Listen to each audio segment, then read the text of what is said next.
Hey, y'all tuned in to S.O.O.N Sports Live Podcast, coming at you live and direct. Got one of the legends in the building today. One of the legends in the building. It's going down. My man Kofi is in the building today.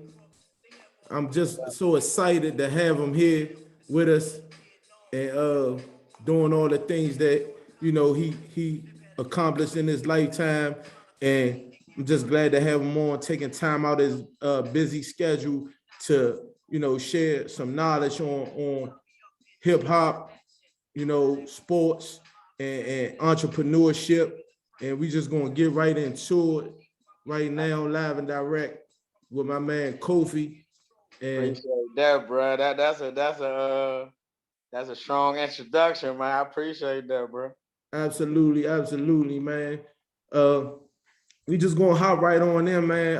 I just want to thank you and commend you for coming on, taking time out your day to spend time with the S.O.O.N Sports Podcast. Me, Jerome, J. Ty Tyler, and sharing some of your background and basically how you came up in the inner high and urban uh, sports and stuff like that. So for the people that don't know you and not familiar with who you are, can you just give a slight introduction of who you are and where you come from and things of that nature?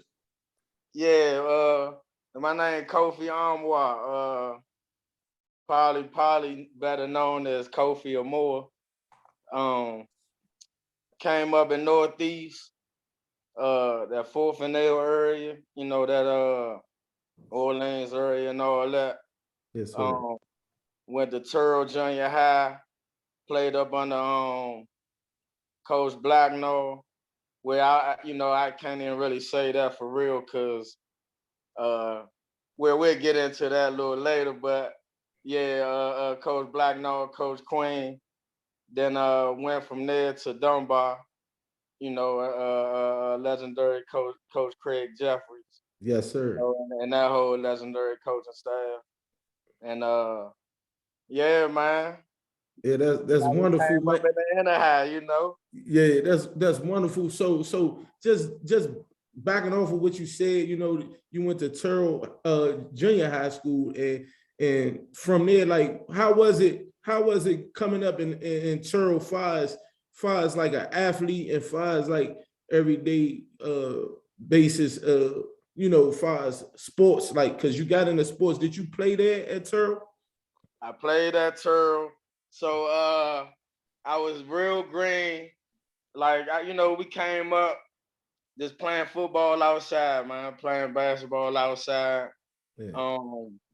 Couple people was playing organized sports, but not me really. Like I ain't really know like how to get into it or what to do, and I was just having so much fun balling outside. Like I was just cool with that, but I knew when I got to junior high school, I wanted to play. So when I got in the 7th grade, got the Turl, and they already practicing and everything. You know how it go. Yeah. You know, I don't have no clue of this stuff. So I'm looking for the coach. I'm looking for Blacknall. I'm asking, hey man, who the football coach? Who the football coach? Right. Hey man, Benny Blacknall. I'm my fault. Blackwell. I'm thinking about Blackwell. college. Blacknall was Yeah. college. Delaware State. Blackwell, Yeah. yeah, Blackwell, Okay. Coach Blackwell. They like, yeah, man, Coach Blackwell, Coach Blackwell. So I'm like, all right, cool. I gotta look for them. So I found them, and I'm like super duper small in the 7th grade. Like, Yeah. yeah, I can't even think how what my size was, but Yeah. I'm quite sure there was nobody on the team my size, like super duper small. So of course they ain't take me serious. Like, hey man, come on next year or something. You know what I'm saying? Like, we already been practicing and all that. Like, but if you really want to play, then you could come out.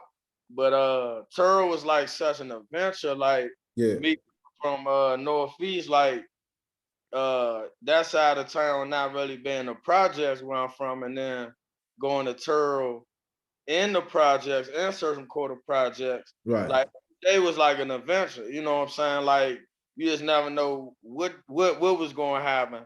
Right. So like I said, I'm just cool playing ball outside or whatever. Yeah. Boom, and my 8th grade year, that's when I actually started playing. Okay. And what happened was they started the season late Got you. because once again, I'm coming when school starts. Right. So for y'all kids out there, for the youngs who never played, or you know or you have been playing, but you know you don't know like when to jump into it. Just know, soon as school ends, you know wherever you're going to be going to school at, you need to go to that school, find out what's going on with the football team, with the football coach, so you can start getting your stuff in right then, like get your physical and everything else, so you can Right. start being a part of the team. And like I said, I never played no organized sport, so I wasn't aware of none of this, you know. So yeah, man, but I lucked up because they actually started when school started. So Got you. I actually got to get out there and yeah, man, you know, it was like I said, hey man, Turl was an adventure, you know what I'm saying? Yes, So sir. man, I seen everything walking home. Okay. I seen all type of stuff in practice, you know what I'm saying? Like man, I done seen all type of stuff. So Yeah. um yeah, man, but that's when it all started though, 8th grade, man, and I was still one of the smallest on the team. Like, Yeah. so just haven't things just haven't really clicked yet physically Right. in that sense. So the 7th grade year of Turl in your 8th grade year, you didn't play at all your 7th grade year. It didn't Didn't happen play for at you. all my 7th grade year. Right. And Yeah. so 8th grade year, you wind up playing or whatever, Boom, right? I get out there 8th grade, and you know, it's all the 9th graders starting. Mhm. We even had youngins from Dunbar from the JV Wow. playing, you know what I'm saying? And Yeah. yeah, man, things didn't go well for me or the team. Really, like we wasn't a good team. Yeah. Um, yeah, man, let's just say things was kind of screwed up, you know, like what I used to hear the terminology, the prisoners running the jail cell, you know what I'm Got saying? you. So, like it was you know, kind of things was like, man, the play, you know, just no discipline really. Right. And yeah, it was a long season, man. And I remember my father coming to some games, Yeah. and I was actually terrified to get in the game. Like, you know, Yeah. hey, look, I was one of the smallest on my team, Right. but I'm looking at everybody that we playing, the Hines, the Jeffersons, the Yeah. name them, you know what I'm Yeah. saying? I was like, man, like Man. these dudes is, and they like high school kids, you know what I'm saying? So Right. but I remember my father just like not missing a game though, like even with Cool. me not really playing, being on the sideline. Right. And I remember just not wanting to play no more. Like Right. came out my thing like the 3rd game, 4th game of the season. I stopped playing, man. I stopped playing. I seen something that happened in practice I won't talk about, but Right. you know, but it spooked me. You know, it Got spooked you. me as a young. You know, you just don't supposed to be saying certain things like Right. sports and certain things just don't supposed to mix. Got you. Uh, they were mixing, Yeah. and I wasn't feeling it, and I just remember like just like, man, you know what, man, things just keep on going how they go, Yeah. and I might just go ahead and just wait till I get to high school and play. Got you. You know what I'm So saying? Yeah. so let me ask you this though. So after that 8th grade year, did you go back to Turl your 9th grade year? Oh yeah, of course, yeah, because there wasn't no transfer. Now, Turl was that type of school where, you know, uh, more than half of the people was going to drop out of the school that wasn't from certain quarter projects. Gotcha. That's what it was. You know what I'm saying? Like if Yeah. you was a dropout or you know, you was gonna be dealing with problems every day. Yeah. And I got to the point where I wasn't dealing with problems every day, you know, where everything was cool, but I still wanted to play ball. I wanted to play football and basketball. Right. And with the things in place, I was like, man, I just don't know if I'm gonna be able to do it. Okay. But Coach Queen, so Blackwell ends up going to Spingarn, I think. That 9th grade year? That 9th grade year, Okay. or the end of 8th grade year, he leaves and he goes to Spingarn. He's coaching at Spingarn. Gotcha. And Coach Queen comes. I don't know where Coach Queen had came from, but I know he was coaching Cardozo back in the day, back when Cardozo went to the Turkey Bowl. Wow. They went to the Turkey Bowl with 19 players, 18 players, one of them. Yeah, something like that. Okay. So Coach Queen was definitely legit. Okay. And I just remember him. He asked me like, "Hey, I heard you play ball last year. Like, you stopped playing." And I was like, "Yeah, man. Yeah, I ain't feeling it, man. I'm gonna go ahead and wait till I go to high school." And he was like, "Nah, man. Like, you gonna play for me. Like things gonna be totally different. You gonna play for me. Gotcha. You know what I'm saying? You gonna like it." Now he's saying you're gonna play for him at Terrell or at Yeah, at Terrell Junior High. At Terrell. okay. Gotcha. And yeah, man, and I came out there, and just like you said, things was a little different. Things was a little different. Gotcha. Yeah, man, and I played. And so how did that 9th grade year go for you? Like, was it like, I mean, was y'all at least competitive or Oh man, we was real good. Yeah. Okay. Yeah, we was straight. Yeah, man, we was straight, man. Yeah. Yeah, we had some ballers. We was undersized. Okay. But of course, like maybe about 85% of the team is from certain quarter projects. So they all tough. You know what I'm Okay. saying? They didn't toughen us. Anybody that wasn't from the project that wasn't tough, you know what I'm Okay. saying? They was gonna make you tough. So we was a tough team, man. Like when you came to play Turtle, man, you gonna have to deal with something. Yeah. You know what I'm saying? Like, yeah, man, we was gonna bring it, man. So 9th grade year was it was actually good. I went out there. I wanted to play running back. Barry Sanders was my favorite player. Yeah. I just remember I wanted to play running back, man. I wanted number 20. Yeah. I wanted to play running back, man. I ain't want nothing else. And we actually had 4 running backs. We had Okay. 2 fullbacks and we had 2 running backs, man. And all of them was good. We had 2 brothers in the backfield. We had my man Jermaine, called him Black. Okay. He was fast, real quick, had moves. And let me think of the last. I can't think of who else was playing. Okay. But I just remember we had 4 backs though. So But Queen really liked me at receiver though, so he put me at wide receiver. okay. So you played receiver in junior high. Yeah, I actually played receiver in high school also. Oh. Yeah, See, I yeah. didn't know that.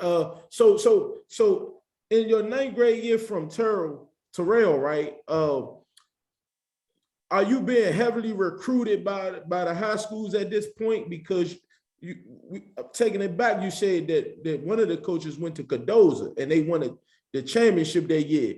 Did that coach try to come back and recruit you to go to Cardozo?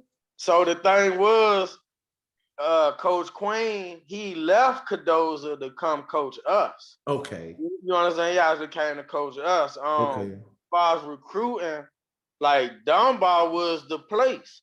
You know what I'm saying? Like Dunbar was the place. Gotcha. Coach Craig was like, "Hey, look, man, y'all need to start coming up here. In January, start lifting weights. Y'all got you know how to get strong and get bigger." Right. All of that went over my head. So, I'm just continuing playing ball outside, enjoying myself. Yeah. It started getting warmer. We changed it up from football to basketball. You know how it go. Right. And, it went like that, man, and still not understanding the importance of everything else that is involved with the sports, like strength and conditioning. Right. Getting stronger, getting mentally strong, and all that. Like, I'm serious about it, but I don't know how to be serious about it. Got you. You understand? So once again, I go when I get to Dunbar. Like first thing first, I actually wanted to go to Wilson. Wow. Why So why why did you what made you come to that point of you wanting to go to Wilson? Can you elaborate on that a little bit? man, kid shit, it was straight kid. Hey, can I Yeah, curse? you could. Man, straight kid shit, man. Turl mascot was the Tigers. Okay. Wilson is the Tigers. Yeah. I wanted to be a Tiger for my whole career. I wanted to be a Turl Tiger, Yeah. be a Wilson Tiger, be Yeah. a Clinton Tiger, and Okay. then be a Bengal or any type of Tiger or anything. That's what just thinking with a young mind. Yeah. So I actually wanted to go at Wilson, man, all the way from around, Fourth and Nail Northeast, around Orleans Place. I Yeah. wanted I didn't catch the bus, go all the way up Wilson to play. Man, I didn't have a clue, but it didn't turn out that way. Like Right. uh uh my neighborhood school was Dunbar, Right. luckily. So so that's why I ended up going. Right. So so Yeah. so so when did you realize from I guess your ninth grade year that you knew by January of your ninth grade year that you was going to Dunbar? So January of my ninth grade year, Yeah. I wasn't thinking about the school I went. Like I was so green to the process. I thought that when like right after graduation, I was going to be able to pick whatever school I wanted to go to and Gotcha. just you know what I'm saying? Like I just didn't know. Mm-hmm. So January came and yeah, man, I just remember so right after football season, we was getting into basketball season. I Right. went to a couple basketball practices, and I got that same feeling that I had my eighth grade year. Like, Okay. man, I don't know how this gonna go. Right. So I was like, well, I ain't even gonna play for the basketball team. Right. I'm just gonna play football every day, get better playing football every day, and start back playing ball when we get to Dunbar. Okay. So Yeah, so they end up happening. Go ahead. when Wilson got out your mind, like when did you know, like, man, I ain't going to Wilson, I'm going to Dunbar? So that hit me um the end of July, beginning of August. Okay, right when it's about time to practice for football in high school, right? Well, they was already at it. Got you. You see what I'm saying? They were already at it, but that still wasn't. That's still not on my mind though. Like, Got but you. how I found out that okay, I am going to Dunbar was because I didn't say nothing like the whole summer. I ain't say anything.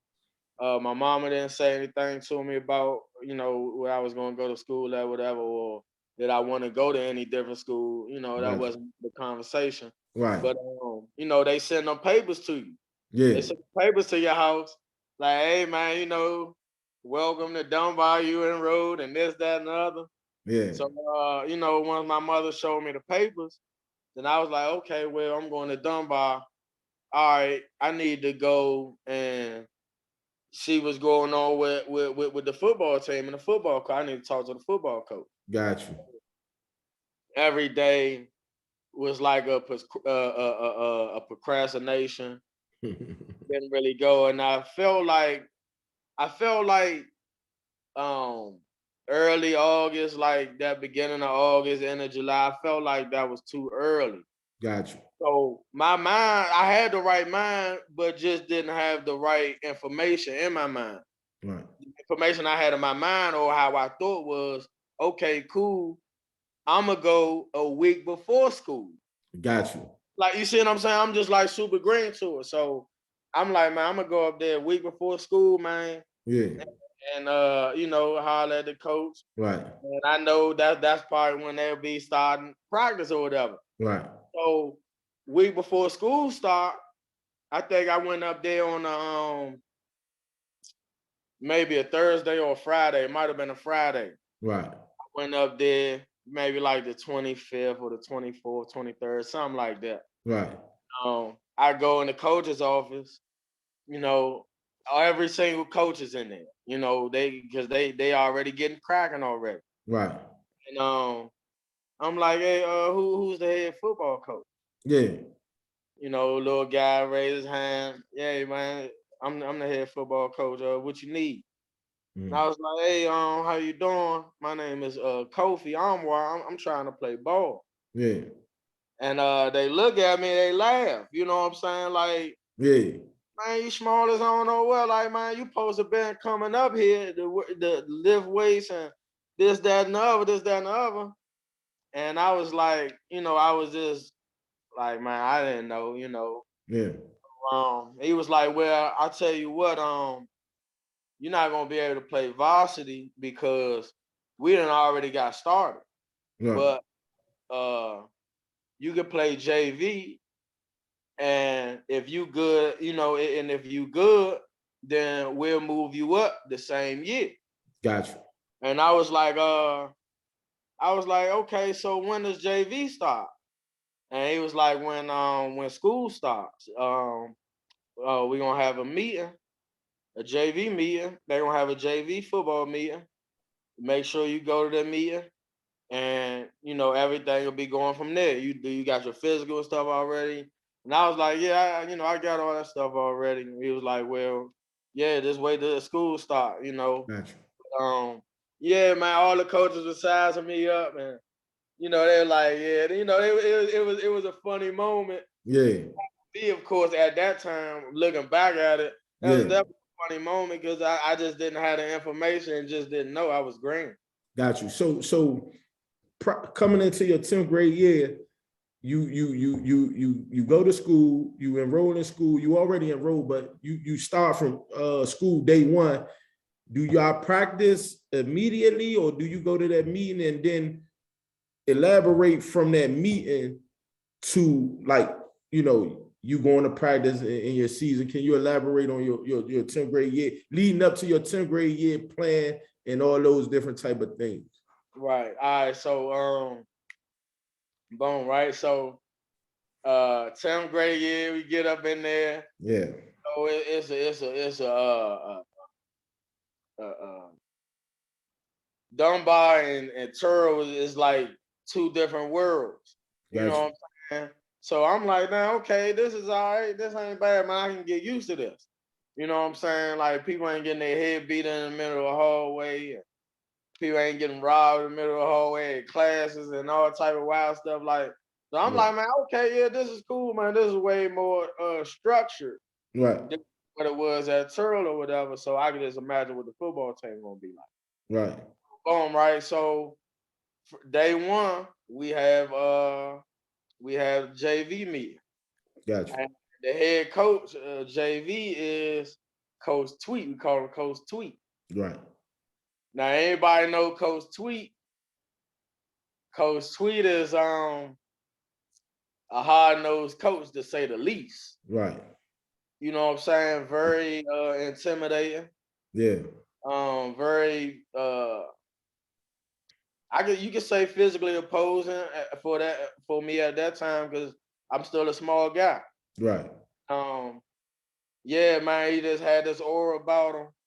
And I was like, man, like, I'm scared of this dude already, man. But I feel like he gonna teach me some things, or he gonna be tough or whatever. I'm gonna get something from him. Right. And yeah, he lay it all down, man. He said, hey, man, we gonna be good, and beyond that, the top 10 players on this team is going to get moved up to varsity.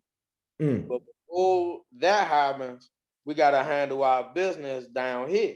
So, ever since I walked into Coach Craig's office, and had that conversation with them a week prior to this meeting, all I was thinking about was being able to get the varsity. Gotcha. And hey man, show these guys what it is, so I can get the varsity, and then the work will really start. So did you wind up moving to varsity? So you wind up moving up your 10th grade year? I wind up moving up my 10th grade year. Yeah. So right after our season ended, we lost to the game to get to the championship game. Against Oak Hill. We lost to Oak Hill. Gotcha. And did good. It was like me, my man Ashley, my man Chuck. Off the top of my head, like them the guys, like I know, like did they thing, like we all did our thing that game. Gotcha. And Coach Craig was there. He was actually there at the game. Okay. So, but I was like super duper hurt. I wanted to win.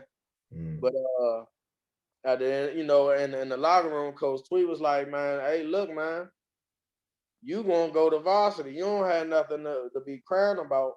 You actually gonna get you a championship this year. Okay. So that's funny because that was the mindset that they had going in at Dunbar. Like we automatically going to the championship. We know where we destined to go. Yeah, and so at that time, so when I was in the 9th grade, Dunbar had won the first of the 4 Turkey Bowls. Got you. In a row. So it had already started. Like that mindset had already started. They didn't have nothing but grown men on that team. Gotcha. You know what I'm saying? Like it was straight grown men on that team. Gotcha. Dynamite from Lincoln Heights, Lynch. Yeah. Lynch that went to Maryland. What'd you say? Lynch that went to Maryland. Lynch that went to Maryland. Yeah. Okay. Yeah, okay. Man, looked up to him. You know what I'm saying? Yeah. Steve Savoy. Yeah. Just some flat out grown men, dogs. Jerome Plunkett, Durwood, we go on and on and on. But yeah, they had grown men on that team, man. Right. So, they had that mentality like, hey man, we wear all black, man. We putting 60 up on the board. And they ain't scoring. Like that was their mindset already. Right. So I was like, man, hey man, yeah, I'm gonna have to get down. Like, man, this the party to be at right here. Got you. So that 10th grade year when you finally move up, first of all, in JV, y'all lost in the championship or the game to get to the championship. Right. So you then move up to varsity. Any point in that time in varsity, your 10th grade year, did you even get to play or whatever, or was it? Oh no.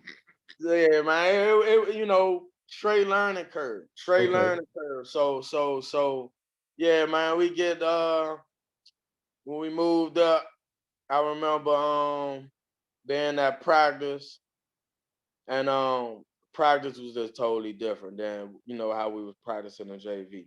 Right. Everything is just totally different. You know what I'm saying? I was just like super duper nervous every day. Yeah. Like everybody is like way more, and this is the first time I ever felt like overwhelmed. Wow. You understand? Like I actually felt overwhelmed. Like, damn, man, everybody is bigger, faster, and stronger. Right. Everybody is good, and everybody can do this, and everybody can do that. And I felt overwhelmed, man. Like, confidence was shaky at that point.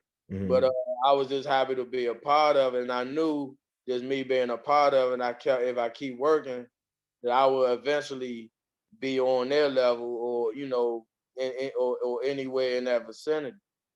Cool, So that cool. was the mindset, man. So, you know, I went from, you know, on the JV level, like scoring every game, scoring multiple times every game. Right.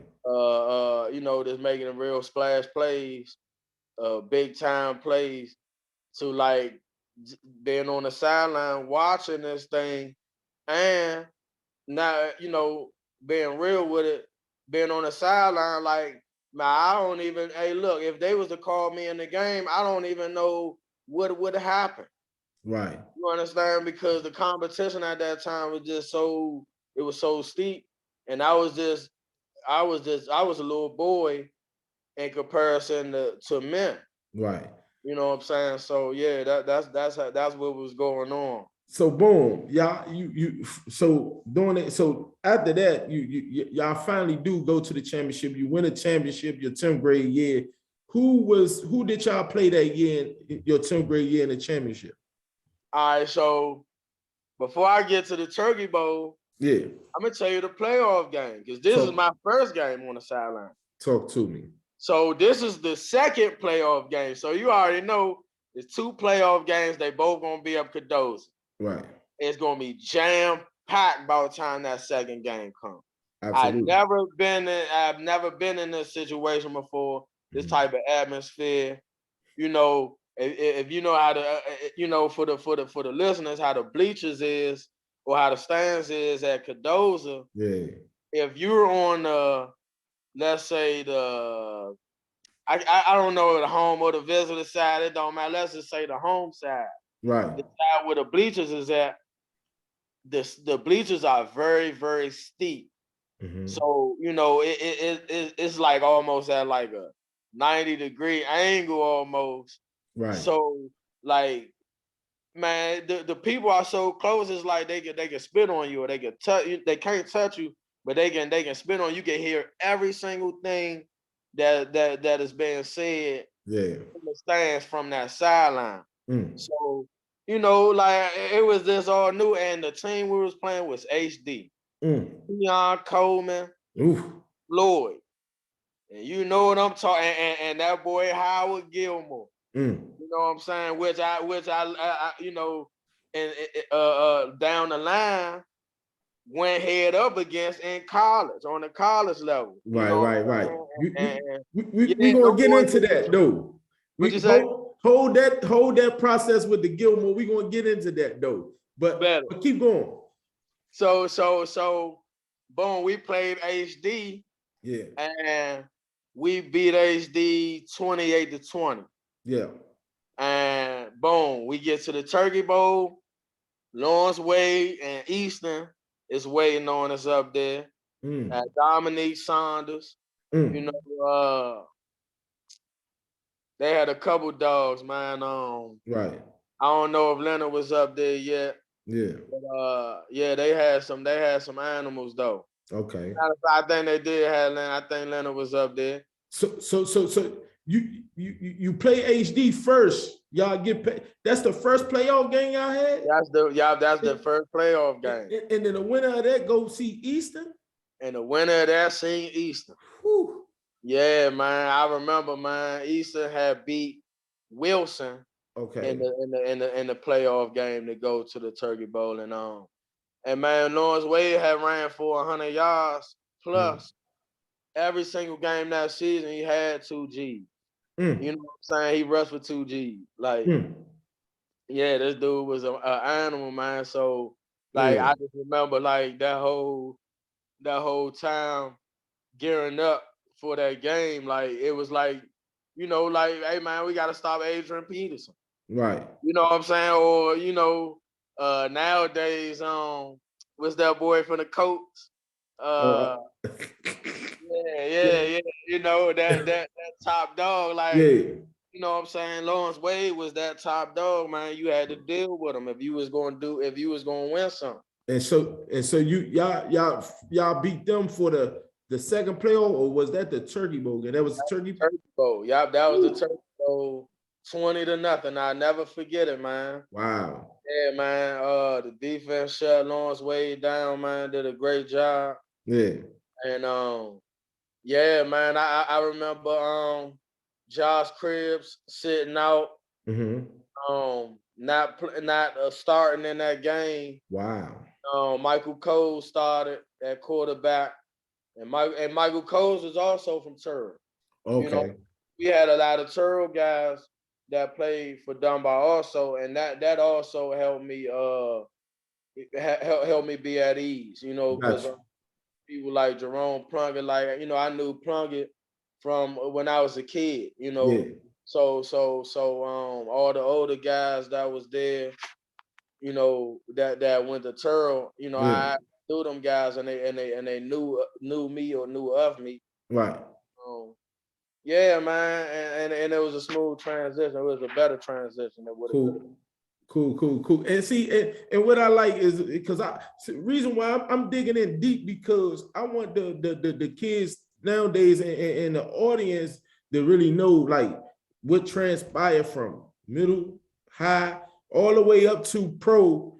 And it's going to take a minute, but we're going to dissect this thing and really get deep into it because this is good information and like some of the kids just don't know. Like you was telling them like how to go to practice in the summer. As soon as you graduate from middle or junior high school, back then it was junior high school, but now it's middle. Right. Yeah. How to go about getting with these football teams if they're interested in playing. So this is why I'm going through the every year step by step, and then we're gonna kind of like pick it up to going into your college career and things of that nature. So with that being said, so your 10th grade year, y'all finally win the championship against Easton, right? You get you, huh? I said so that's 2 in a row. Like Dunbar are now back-to-back two-time Two-time back-to-back champions. champions. Yeah. Yes. So then, boom, you get you. I'm guessing y'all get you a jacket or a ring or something like that. Yeah. I get the jacket. I get the ring. Okay. I'm rocking a jacket. Yeah. I ain't really rocking the ring like that. Like, Yeah. I had it made up in my mind. Like, hey man, I'm gonna win one every year. Got you. You know what I'm saying? So this jacket I'm wearing right now, when I win this next one, Yeah. I might give this one to my sister. Okay. And I give my 11th grade year one to my mama, and I keep my 12th grade one. That's how I'm thinking in my head. Woo. So boom.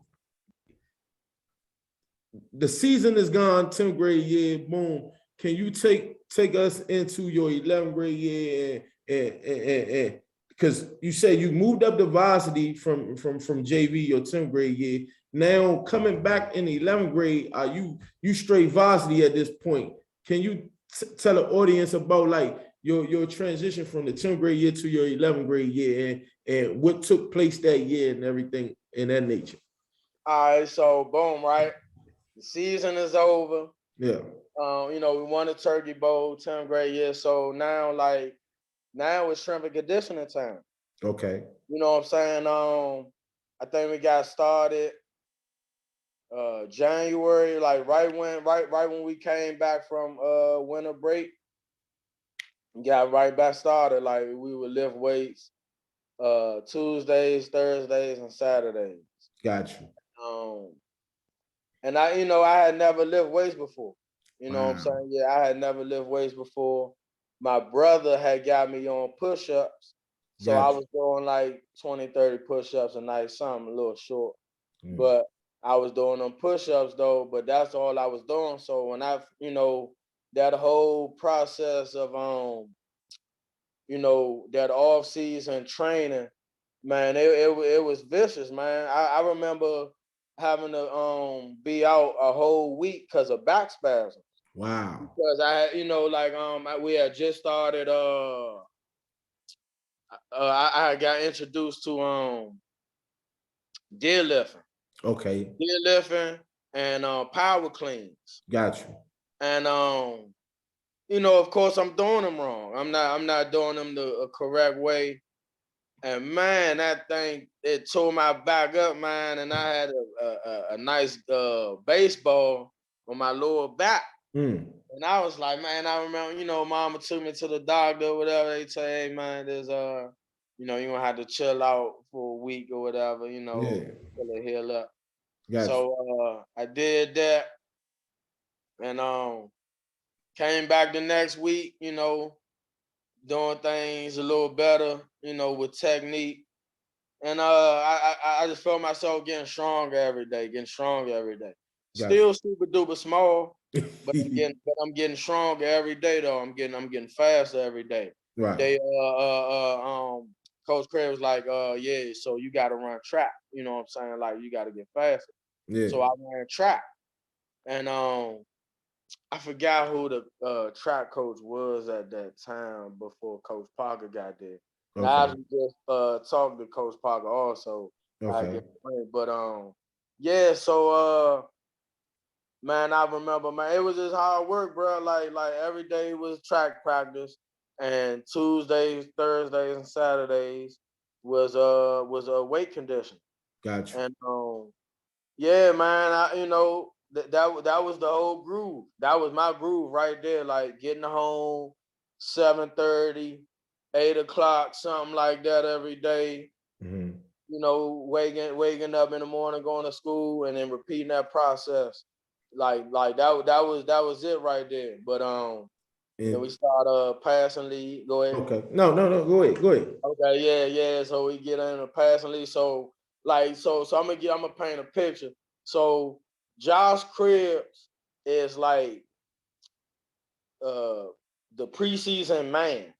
Right. You know what I'm saying? Like he's like, like, hey man, he might be projected to win DCIAA offensive MVP. You Right. know what I'm saying? And Daryl Dowry was a great receiver that we had. That was one of his Go go-to top. to. Yeah. And like and I just remember like all the receivers being good, man. And I was like from 1 to 3.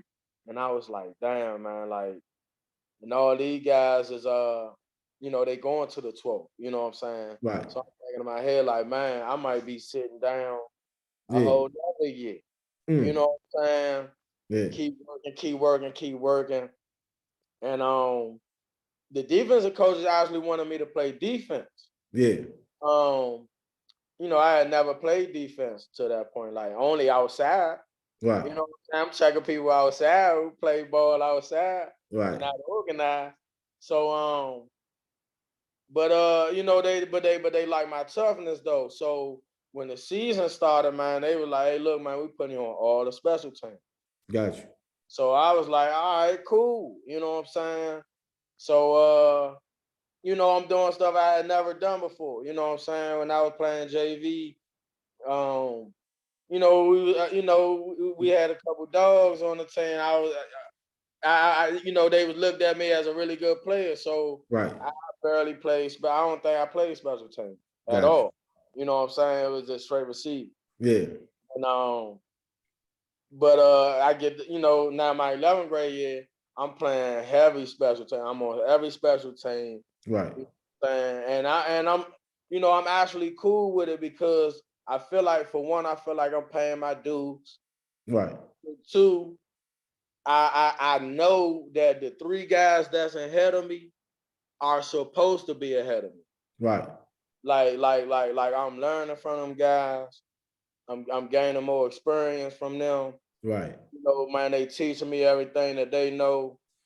I'm learning Mm. from, even if they not teaching me verbatim, I'm watching everything. I'm watching how they warm up.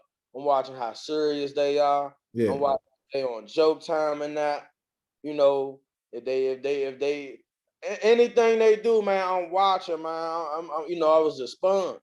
Got you. So and all I was, and so from there, from my 11th grade year, uh, you know, still in the present, but looking forward towards the future Mm-hmm. because I knew that I was going, somebody was going to be looking up to me like how I was looking up to them. Got you. Saying I don't know how to put my best foot forward. Right. So yeah, man. So my 11th grade year, I didn't start. I got a lot of time though. I got time. I didn't play defense at all and Okay. played all special teams.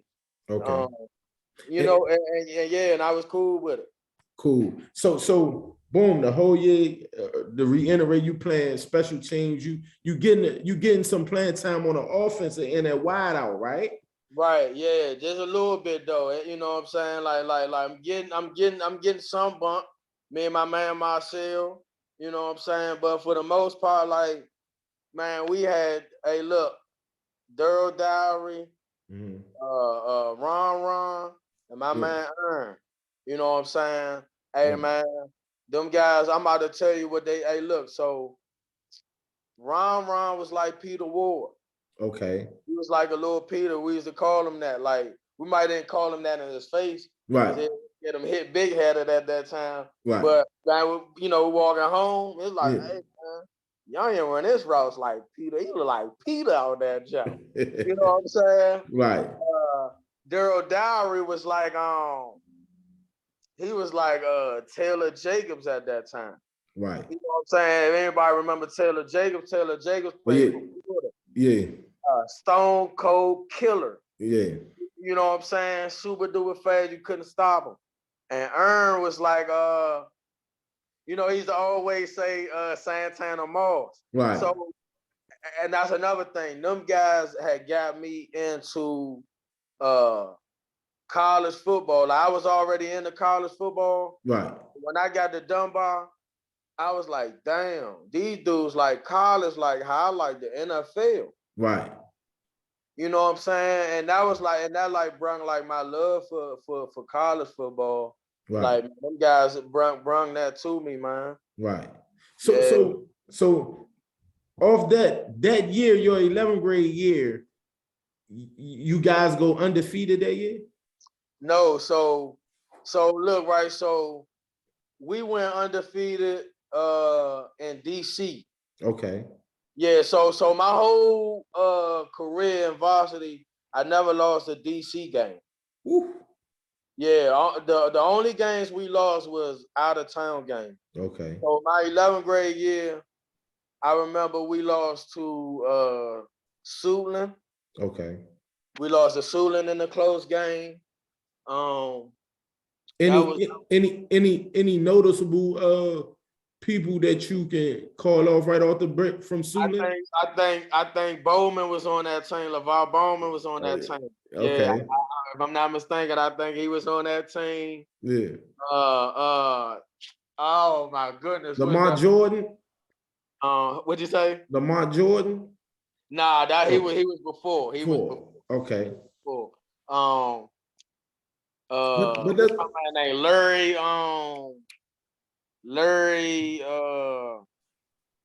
I forgot Larry last name, but yeah. dude named Larry though. You know what Okay. I'm saying? Larry was the truth too. He Yeah. was on that team.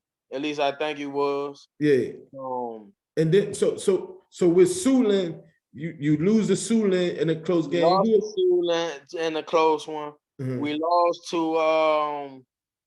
lost to CD Hilton. Okay. CD Hilton had In Virginia, is that a Virginia school? and Woodbridge. Yeah. Yeah, yeah. Yeah. And they had that boy DJ Walton. You Okay. know what I'm saying? They had Ahmad Brooks. Okay. You know what I'm saying? Ahmad Brooks was both of them guys was animals, man. Like Right.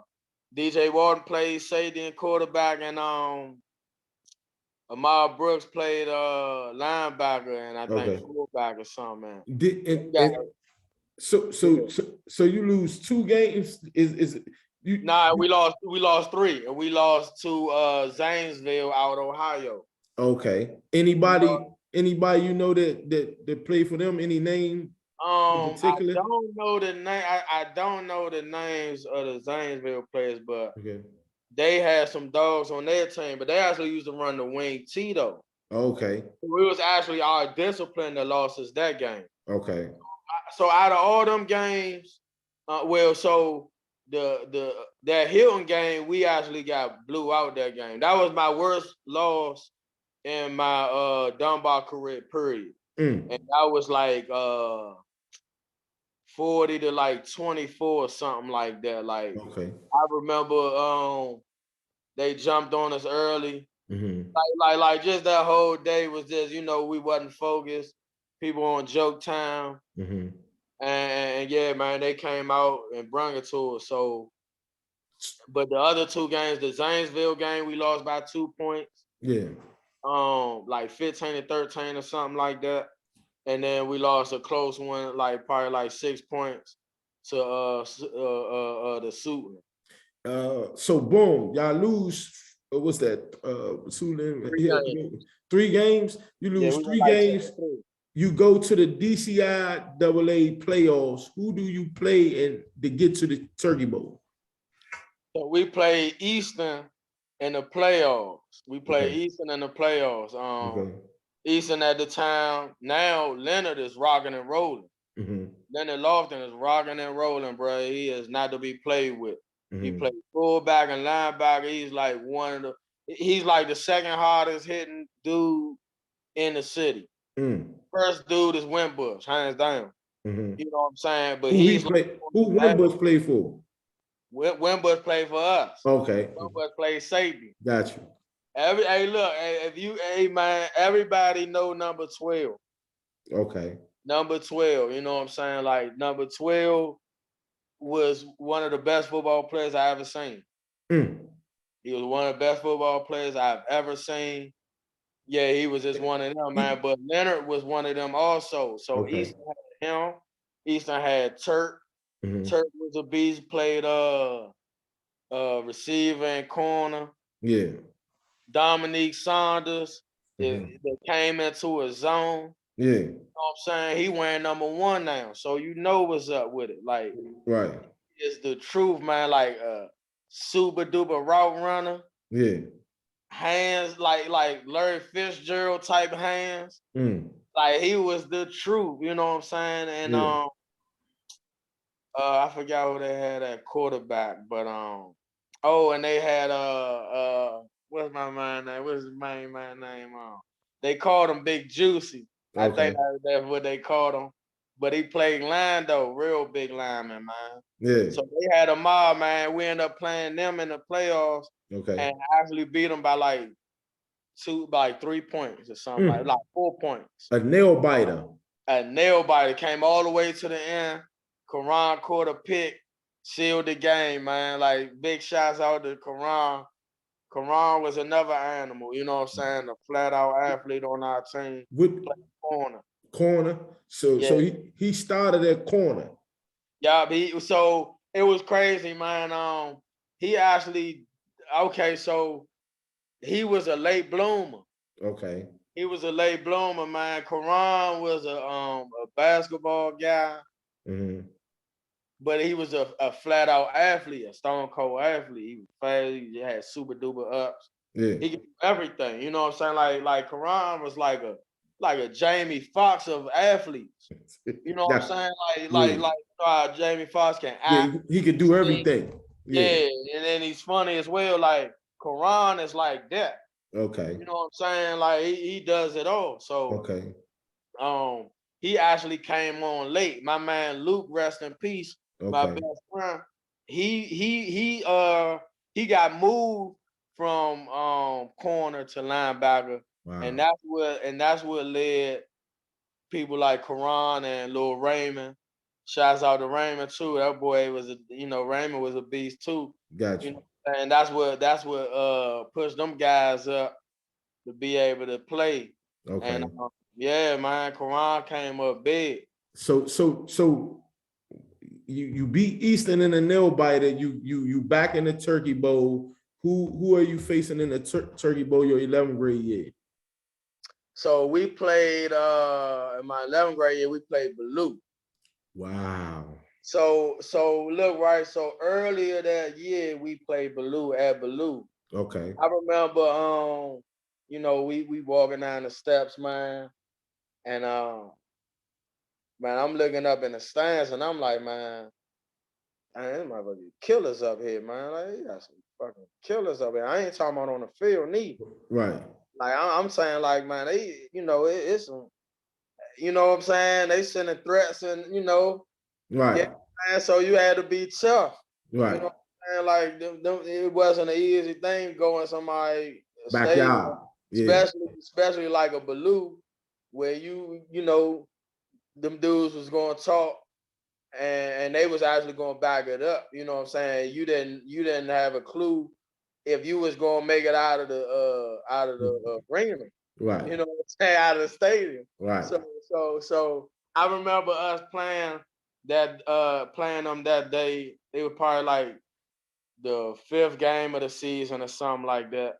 Yeah. And I remember, man, we jumped on them dudes, man, like 21-0. Mm. And you know, we had like our seniors that year on the offensive side of the ball, not on the defensive side of the ball, but on the offensive side of the ball. Mm. Josh, Merton, Aaron, Ron, them guys like Ronnie Lee, them dudes, they was very loose. Okay. They was very loose, almost like one of Miami Heat teams. Yeah. They joke time and all of that, Yeah. but so good. Yeah. You know what I'm saying? Like, so that was like one of them games where like we was like on joke time, and I think like we only beat them like maybe like 28-18 or something like that. Like they actually came back like from like 21 and nothing. Okay. You know what I'm saying? And I remember they had Link. You know what I'm saying? Daru. You know what I'm saying? Big shouts out to Daru, Daryl Morrow. Yeah. These was basketball guys too. You know what I'm saying? Yeah. Lil Shocky. Big up to my man Shocky. That's my nigga right there. Like Yeah. Shocky inspired me. Inspire. You know what I'm saying? Inspire, whatever you want to say. Right. Both of them. You know what I'm saying? Like, yeah, man. He gave a nigga some energy, man, because Shocky was my size, small, like at that time, he was about my size. Mm-hmm. And he was playing Rover. I'm not even gonna say linebacker, I'm not gonna say safety, I'm gonna say Rover. Okay. Because at any play, he'll be anywhere. And he was in the backfield, bro. He was getting the backfield. And he was a hard hitter.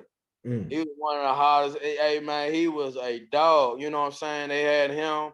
They had Ronald. Ronald was Daru's brother. Okay. I didn't know they was brothers at that time. Wow. But I'm like, man, these motherfuckers is like that for real on the low. Like these niggas is like that. So Right. we end up playing them in the Turkey Bowl, but we blow them out though. You know what I'm saying? Like that's just a tribute to the type of team we had. Got you. So boom. Y'all faced them in the Turkey Bowl. You beat them in the Turkey Bowl. Beat them in the Turkey Bowl. It's like 40-something to 6 or something like that. Yeah, a blowout. Yeah, a blowout, man. And so that goes just to say how much y'all was playing the first time y'all played them compared to the Turkey Bowl, which was a blowout. Whereas though when y'all saw them in the regular season, you was kind of like y'all say, playing around and different things like that. Do you feel as though if y'all wasn't doing that, you would have, it was the same results, or it could have never been that same because of the atmosphere and things of that nature that y'all was in? I'm gonna say a little bit of both. Man, because like Blue always have this team where they got this spirit where, man, shit ain't gonna be easy, man. Like, Yeah. you know, you might have a team that can blow them out or something like that, man. But you playing them dudes at Blue, Yeah. hey, man, good luck, man. You know what I'm saying? Like, you know, good luck, cause that shit ain't gonna be easy. But it was coming so easy. I think that everybody just let their foot up off the gas. Got you. And so you win a championship, right? Like you said earlier, you're a two. At this point, Dunbar is a 3-time champion, but you're a 2-time champion because they won one your 9th grade year when you was at Turl. Exactly. So do you get your jacket and you give it to your mom at this particular point? Boom. So I get my 11th grade jacket and get the 11th grade ring. Got you. I'm like, all right, cool. Like, my mom. So I'm like, Mama, you want, Mama ain't want now, man. You work hard for that. You deserve that. You with it. All right, cool. Boom. I gave one of them to my sister. I can't remember which one. Yeah. I was like, hey, sis, here you go. You rock that. Mm-hmm. You know what I'm saying? And I'm gonna go get me mine. You know Wow. what I'm saying? Like, cause my 10th grade year, that was Dynamites, Mm-hmm. Lynch, Mike Cole, Yeah. Earl Roof, Yeah. Mock Pew, you know Yeah. what I'm saying? Like that,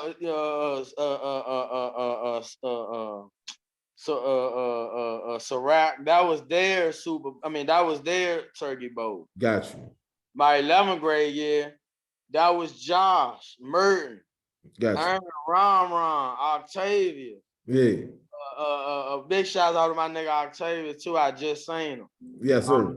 Little bitty dude with a big old hop. Got Um, you. um, who else? My man Jarrell. Yeah. It's him. You know what I'm saying? Yeah. Bush. Jarrell, I was there Turkey Bowl, so I was like, all my them in the 12th grade, this is gonna be mine. What'd you say? all them are in the 12th grade, Jarrell and all them a year in front of you? Yeah, all the Okay. numbers a year in front of me. You know what I'm Got saying? you. I was like, cool. That was their Turkey Bowl. Got you. You know what I'm saying? Now my 12th grade year, this is gonna be mine. I'm gonna cherish this one. So boom, we go through this. Fast forward, we go through the process of you back in it, like y'all won a Turkey Bowl, you back into strength and conditioning. Track, is you running track again? Of course, running track. And my 10th grade year when I was running track, I didn't compete at all. Okay. You know what I'm saying? I didn't compete. I would just go to the meets. I would be there, but I wasn't running in the meets. Like, why not? What came up with that? I wasn't on that level. I wasn't ready. Yeah, I wasn't ready. You know what I'm saying? Like, that I wasn't ready for that. Got So you. 11th grade year, but this how much the jump came from my 10th to 11th grade year though. My 11th grade year, I'm in the mix. Right. I'm running with the big boys.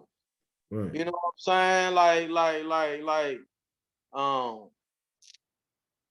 Man, Baloo had some. Hey man, so Baloo had. Hey, look, nigga named James.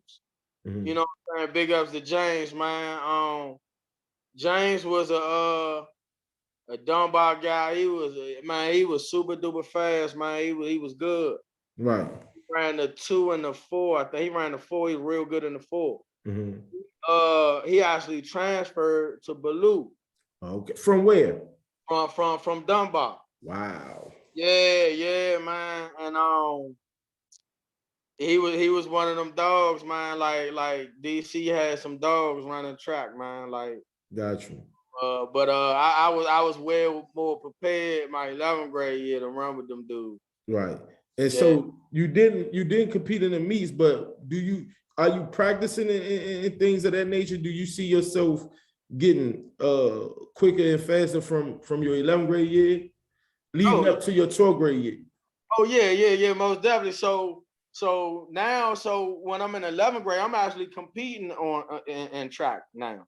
Gotcha. You know what I'm saying? So I'm actually running in the meets. Gotcha. You know what I'm saying? I remember my first meet. We ran up Dunbar.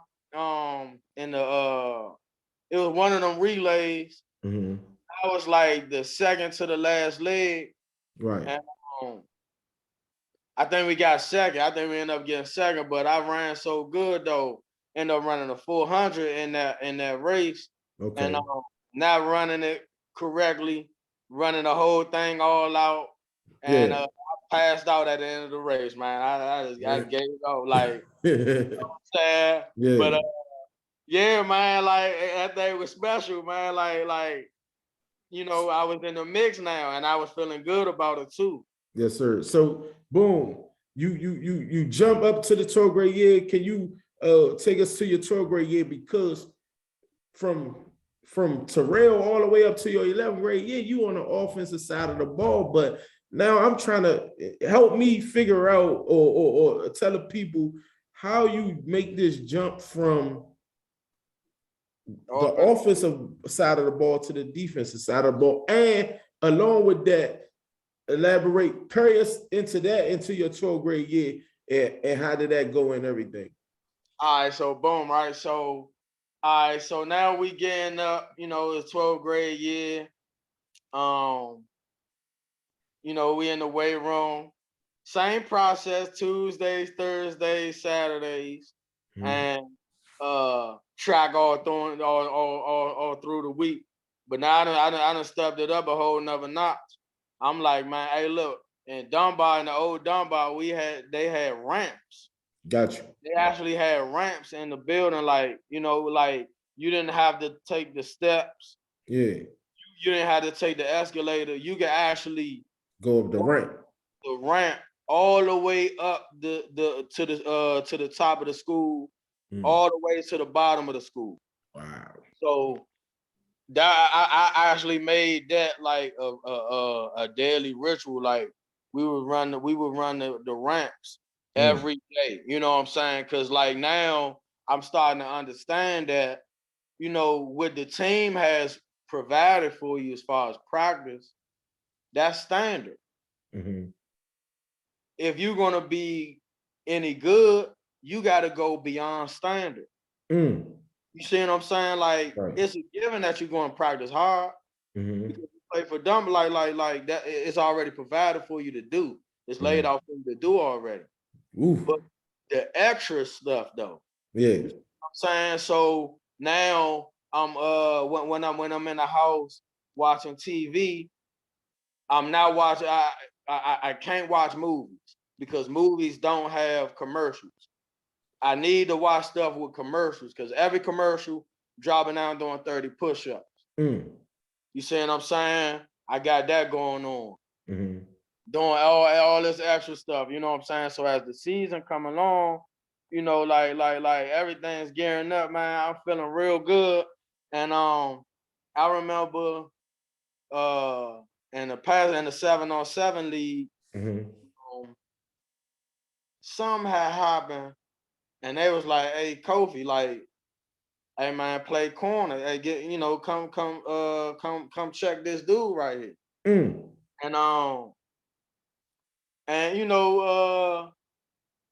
they like what they seen.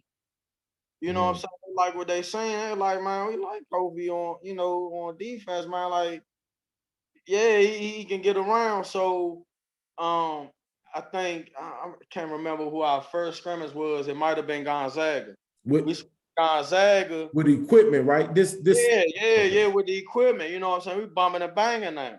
Okay. And this back then with the 3 days. You know what I'm saying? Yeah. So I ended up catching a pick and catch a touchdown on Gonzaga, right? You know what I'm saying? And I'm playing safety though. I'm not playing corner. Okay. I'm playing safety. So, but I'm still raw. I'm like really, really raw because I never played that position. Exactly. You feel me? But I just know how to play. Right. You know what I'm saying? All these years of playing outside, I know how to play. Right. So boom, right? So then we practice, we scrimmage somebody else, and everything is going good. You know what I'm saying, on defense, and it's like boom, like, hey man, the depth chart come out, and they don't even have me on offense, even on playing offense. They got me starting at safety though. So I'm like, damn, you know what I'm saying? Like, man, this was up right here. So the season starts. I don't start at safety. I'm starting on offense, though. I don't start at safety. And the very first game we played Harrisburg. We go up to Pennsylvania. Yeah. Had some dogs on their team, man. Big shouts out to Shannon Bellamy. I think he was on that team. Okay. Yeah, man. We played them guys, and I remember in the second half, they was like, "Hey, Kofi, you playing defense? You know what I'm saying? You gonna play safe?" And and ever since then, it was like, either I was gonna be playing corner or I was gonna be playing safety every game, along with playing receiver. So at that time, the only people that was going both ways for Dunbar was me, Vernon Davis, big shout out to my man Vernon. Yeah. And Larry Brown.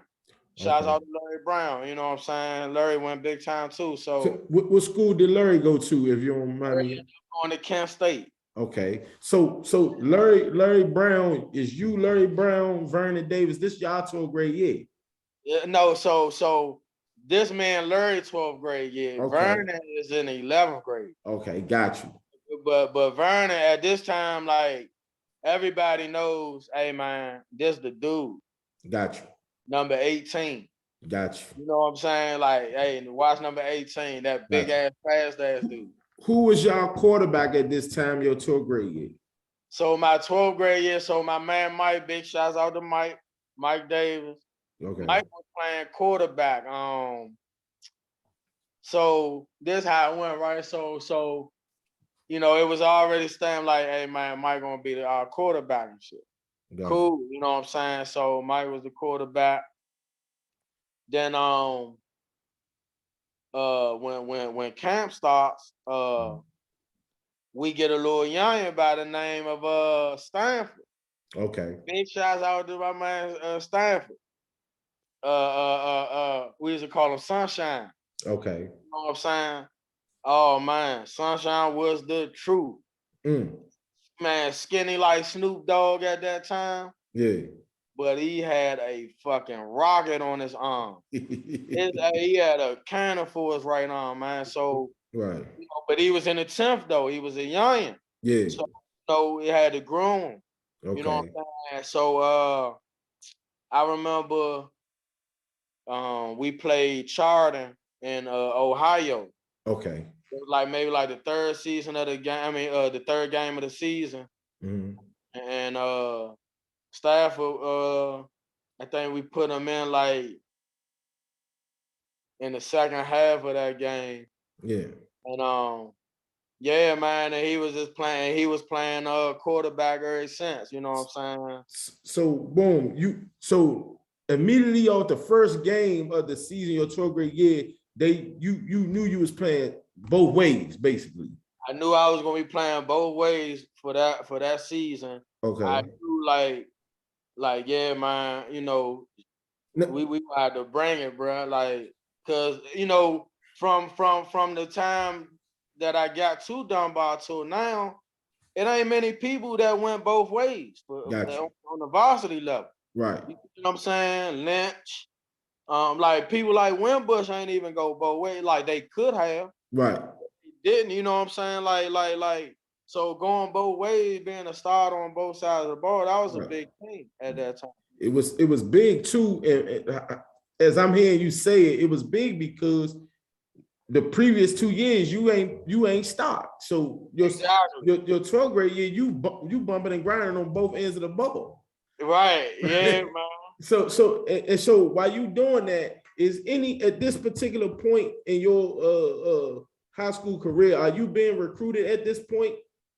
So bunch of small schools are recruiting me. I remember going to the Maryland camp. I remember going to the Maryland camp. Matter of fact, let's go beyond that, man. I remember where we go, Rutgers and Wake Forest, those 7-on-7s. And you know, they was liking me a little bit, but it wasn't really no real good traction for real. But I was going to like I remember going to this small camp when I was in the 11th grade when I wasn't signed. Right. You know what I'm saying? But I tore this camp up though. Right. And they was loving me. You know what I'm saying? And damn, I can't think of the school name, but it's the same school that I think Andre Reed went to. Okay. You know what I'm saying? It was one of them D2 schools in Pennsylvania. Okay. Way up there. But I remember killing that though. And then we went to the Maryland camp. And I remember that going well, but Bowie State was loving me. I remember that, you know what I'm saying? Like the small school, Morgan State. I remember us going to James Madison. Okay. James for a 1-day camp. You know what I'm saying? James Yeah. Madison was they was liking us. So, But no like true D1 schools was really on it at that time. okay. So and going to these camps, um, when you was going to these camps, who would put you in these camps? Would it be the coaching staff, or did you find out on your own, or what? So for the Maryland camp, that was all Coach Craig. Okay. We was gonna get up there off the strength of Coach Craig. Right. Uh, yeah, man, and we got good bump up there. And I remember Vernon had went with us. My Yeah. man Luke, rest in peace. Luke went with us also, but Luke didn't compete because Luke was already he was already Signed. not signed. You know what I mean though. Like he was committed. Yeah, He he's was committed. already committed to Okay. go to Syracuse. Okay. You know what I'm saying? Yeah, he was committed to go to Syracuse. Okay. So he didn't compete or whatever. But So yeah, yeah, they really love Vernon though. Out of yeah, all of us that went, they were like, man, we love Vernon. got you. And Yeah. so boom, your 12th grade year, you going both ways. Y'all wind up going back to the Turkey Bowl and winning that Turkey Bowl. That your senior year, who did y'all play in the Turkey Bowl, and how did that go down? All right, so my 12th grade year, we end up playing HD. We Okay. played HD in the Turkey Bowl. Doodoo, Rich, a big ups to my nigga Doodoo. That's my man. You know what I'm saying? That's Yeah. Flood anyway. Yeah. So, Flood fam. Yeah. This my fam. So, Yeah. you know what I'm saying? Doodoo is always cool, wild ass dude. I always like Doodoo, but they had Doodoo and Richard. Yeah. You know, and both of them dudes ran 4,000 Mm. plus. You know what I'm saying? They had Mm. Turk the Marshall super duper fast. Mm. Saying he was like one of the fastest dudes in the city. Mm. Then they had a mob, man. They had my man Dante. Yeah. They hurrah for the ass. They Yeah. had tall ass safety Brandon. That motherfucker was the true Brandon. I still remember these names. Yeah. It's Saying,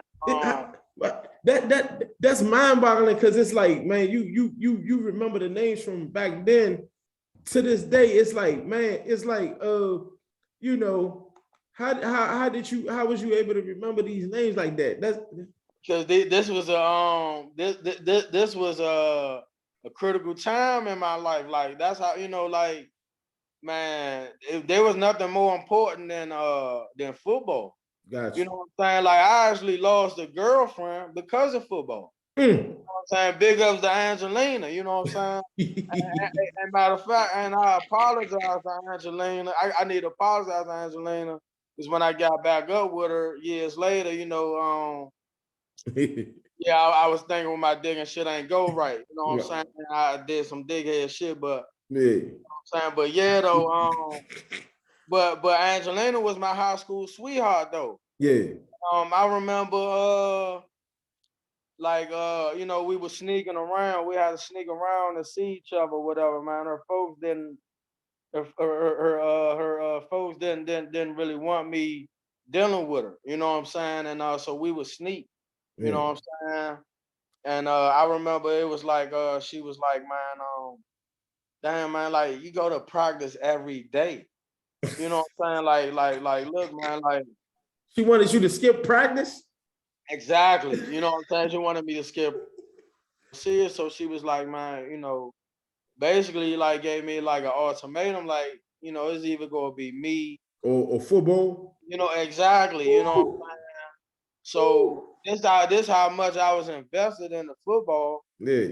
And like I'm thinking in my head, like, Sean, I'm picking football over anything right now. Like it's Right. not you know what You I'm saying? tripping. Like, yeah, so but so that's how I'm able to remember these names. Yeah. This was a big time in my life at that moment. Like Yeah. there was nothing more important. Right. You know what I'm saying? Like this was it right here, man. So Yeah.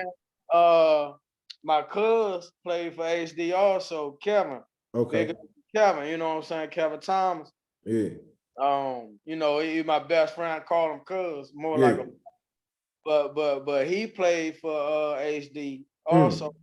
And and you know, this is a guy that living around the corner from me. I grew up with, known him since 4 years old. Mm. Know what I'm saying? And You, so all them times when we were playing football outside, yeah. he was out there playing with me. So you didn't try to now. This is an important question because I always wondered about this. Like at that time, and reason why I bring it up is because you say Cuzzo Kevin, he grew up with you. Right. Neither one of y'all tried to convince the other one to come to each other's school. So it's crazy, right? So look, right. Um, when we was in the 9th grade, going to the 10th grade, right? Yeah. And I don't even know how he chose to go to HD. Like it's still back. I gotta ask him that. You know what I'm Right. saying? I ask him that, but If once he see this, if he ever listening or whatever, we need to know how you wind up going to HD versus yeah, Dunbar. right. Being as That's though Dunbar, because Dunbar was his neighborhood school, correct? exactly that's his Yeah. neighborhood school. But he ended up going To way over HD. the other side of Northeast to HD. So I was like, damn, man, like, you know, but so when we were playing JV, right? Because he played JV in the temp too. Okay. So he's playing JV for HD. I'm playing for Dunbar. Yeah. We play HD the very first game of the season when we playing JV. Mm. This is my first time ever playing against my cuz. You know what I'm saying? Right. I go off though. You know what I'm saying? I go, oh, Kelm have a good game too. You know what I'm Yeah. saying? Playing defense, playing outside linebacker on defense. Yeah. I went nuts though. You know what I'm saying? I went nuts at that game. Yeah. I remember, but they actually beat us though. They actually beat us by like 2 points or 3 points or something like that. Yeah. I remember going back around the way. We met up back around the way, and we end up playing football on the Hayes Field. This how much we football crazy. After a Mhm. football game, we went home and played. Mm. You know what I'm saying? And I remember you know, I might have still had like my football stuff on, and he did too. Mhm. And, you know, yeah, and it was all gravy, man. And so when I play, so now like getting to play against him in the Turkey Bowl, I Mhm. was like, man, I gotta get him this time though. Yeah. Like, ain't no losing this game. Right. You know what I'm saying? Like, nah, like, you know, this my last game. So in the HD Wilson game in the Turkey Bowl, are you during that year you playing corner? Did you play corner in the Turkey Bowl, or are you at safety? Safety. I played safety in the Turkey Bowl. Okay, so who was the wide receivers for HD at that time during that year? So it was If you Turk, remember. one of them, Okay. and Roland. Okay. Turk and Roland. And Okay. Roland was a beast too. Roland ended up going to V Tech. Okay. So Yeah, you facing these dudes, and I'm because I'm trying to piece it like so. Roland go to V Tech. I know at some point V Tech is watching these films. They never reach out to you or anything from the. no. So you gotta remember, so like, you know, when it comes to and this is a very important thing right here, man, Mhm. for the youngins. Yes. Um, sports is not equal. Like sports is not fair. You know what I'm saying? So for everybody that plays sport, get that out your head. Sports is not fair. You know what I'm saying? So, and it's not supposed to be fair. Mhm. Like football is a big man's game. It's a prototype game. You Mm. know what I'm saying? Every position has a prototype. You know what I'm saying? When you're dealing with big time Division 1 football, they're really gonna go off the prototype. Like for them to stray away off of the business model, you know, the person's gonna have to come with something special. Mm-hmm. You know what I'm saying? To be real about me as a football player in that time, there was nothing really special about me than the next man. You know what I'm saying? Nothing that your eyes would be able to see. Right. You know what I'm saying? Like, yeah, I was a little fast or quick, or you know what I'm saying? Like, I had a little wheel on defense, but you talking about a 5'8.5". At that time, I'm like 150, maybe at the most Your 150. your senior year? My senior year, like I'm about 150. You know what I'm saying? Like 5'8.5", 150. Starting at safety and receiving. You know what I'm saying? I'm bringing it at safety though. Like I'm having hard hits. You know what I'm saying? Like I'm a tackling machine. Mm-hmm. You know what I'm saying? But yeah, you know, maybe if I was 6 foot, Yeah. 180 at that time. Yeah. Oh yeah, things have been totally different. Mm. Oh, I mean, I know things have been totally different. You know what I'm Mm. saying? But yeah, so that's how things went, man. And of course, me as a young, I didn't understand that. Right. You And know what I'm saying? nobody at this particular time, because Dunbar was the hottest thing in the city, right? Agree. They bring in all types of different type of players to different universities. Oh yeah, yeah, yeah. So all right, so to be real, like, so it kind of went like this. Like Dunbar was gonna have great players, bruh. Like Dunbar could have had, you know, like Dunbar could have been a team where 80%, 75% of the senior class go D1. Mm. And my senior year was no different. You know what I'm saying? Got you. The only difference was our coach didn't market us in that manner. You understand? So I give you an example. Yeah. Big ups to um, Coach Fuller and Coach Black Okay. of HD. Okay. So that year, my senior year, when we beat HD in the Turkey Bowl, Yeah. that senior class, Yeah. every single last one of those players went to school on a scholarship, and most of them was D1. Wow. What? You know what I'm What? saying? Why do you think that is? I mean, it's just how you market your players. You know what I'm saying? Like at that time, it was that's what it was gonna be. Like I remember, yeah, that's just how it went, man. Like Yeah. like So yeah, I don't want to get the no, that's fine. you Cool, cool. know. So boom. So how does Delaware State? So you win the Turkey Bowl your 12th grade year. Boom, you get your jacket and ring again. How do Delaware State come into play for you at that particular point? All right, boom, right. Um, I remember not really knowing what like where I was gonna go or anything like that. Mm-hmm. I knew I didn't. I remember us, my father taking like I remember Bowie State coach was just like on it hard, and he invited me and my father to come to a game, Okay. and we went to the game. I forgot who they played. They might play like Virginia State or something. Mm-hmm. I just remember going to that game like, man, like I can't go here. Mm. You know what I'm saying? And there's nothing wrong with Bowie State at all, you know what I'm saying? But just my mindset at that time, I was like, I can't go here. As a Oh, matter of fact, so which is this Bowie State, you going to Bowie State for a visit? right. Oh, okay. So and I'm just like, yeah, this ain't about to work. You Right. know what I'm saying? So I remember ducking dodging them and like a lot of the schools in the CIAA, they was on it. And I remember seeing something about Delaware State. And I was like, Delaware State. I was like, man, is this a D1 AA school? Yeah. And I found out that they was D1 AA and they was in the MIA. Yeah. And I was like, man, I know I can play D1 AA Yeah. with no questions asked. You Right. know what I'm saying? Because I actually wanted to play D1 ball, but you know, you go to D1 ball without a scholarship Mm-hmm. in that first year.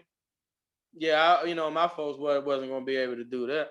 Mm-hmm. So, you know, I was like, next best thing, Delaware State, and I had a mindset like, man, I'm gonna walk on, and then I'll be good after I walk on my first year. Mm-hmm. You know, I'll be straight. Everything will be straight.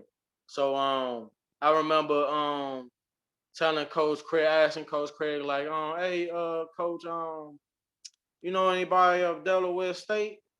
And he was like, yeah, I do. Coach Posey, Coach Butch Posey. Yeah, he's the defensive coordinator up there. I'ma holler at him for you. And I remember like asking him like every day. Like, Mm-hmm. hey, coach, you holler at him for me? Did you holler at him for me? Did you holler at him for me? And you know, to say the least, it wasn't happening in that manner. So I was like, all right, cool. I went to my advisor at the time, or what you call the Counselor. Counselor. counselor. I Yeah. went to the counselor at the time, Mr. Benyon, I think. Mr. Benyon. Mm-hmm.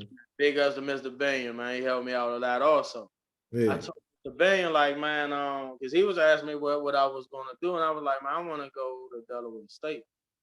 So it was like cool, you know what I'm saying? So he gave me the stuff, the application and all that. Took it home. Uh, had my mama help me fill it out, Mm-hmm. and I just remember like my mother asked me like what you gonna major in, and that was the least of my worries. Right. Like I had no clue of what I wanted to major in, and I didn't care. Like Mm. all I wanted to do was play football. That's all I wanted to do was play ball. So I'm like, man, I'll major in anything. Right.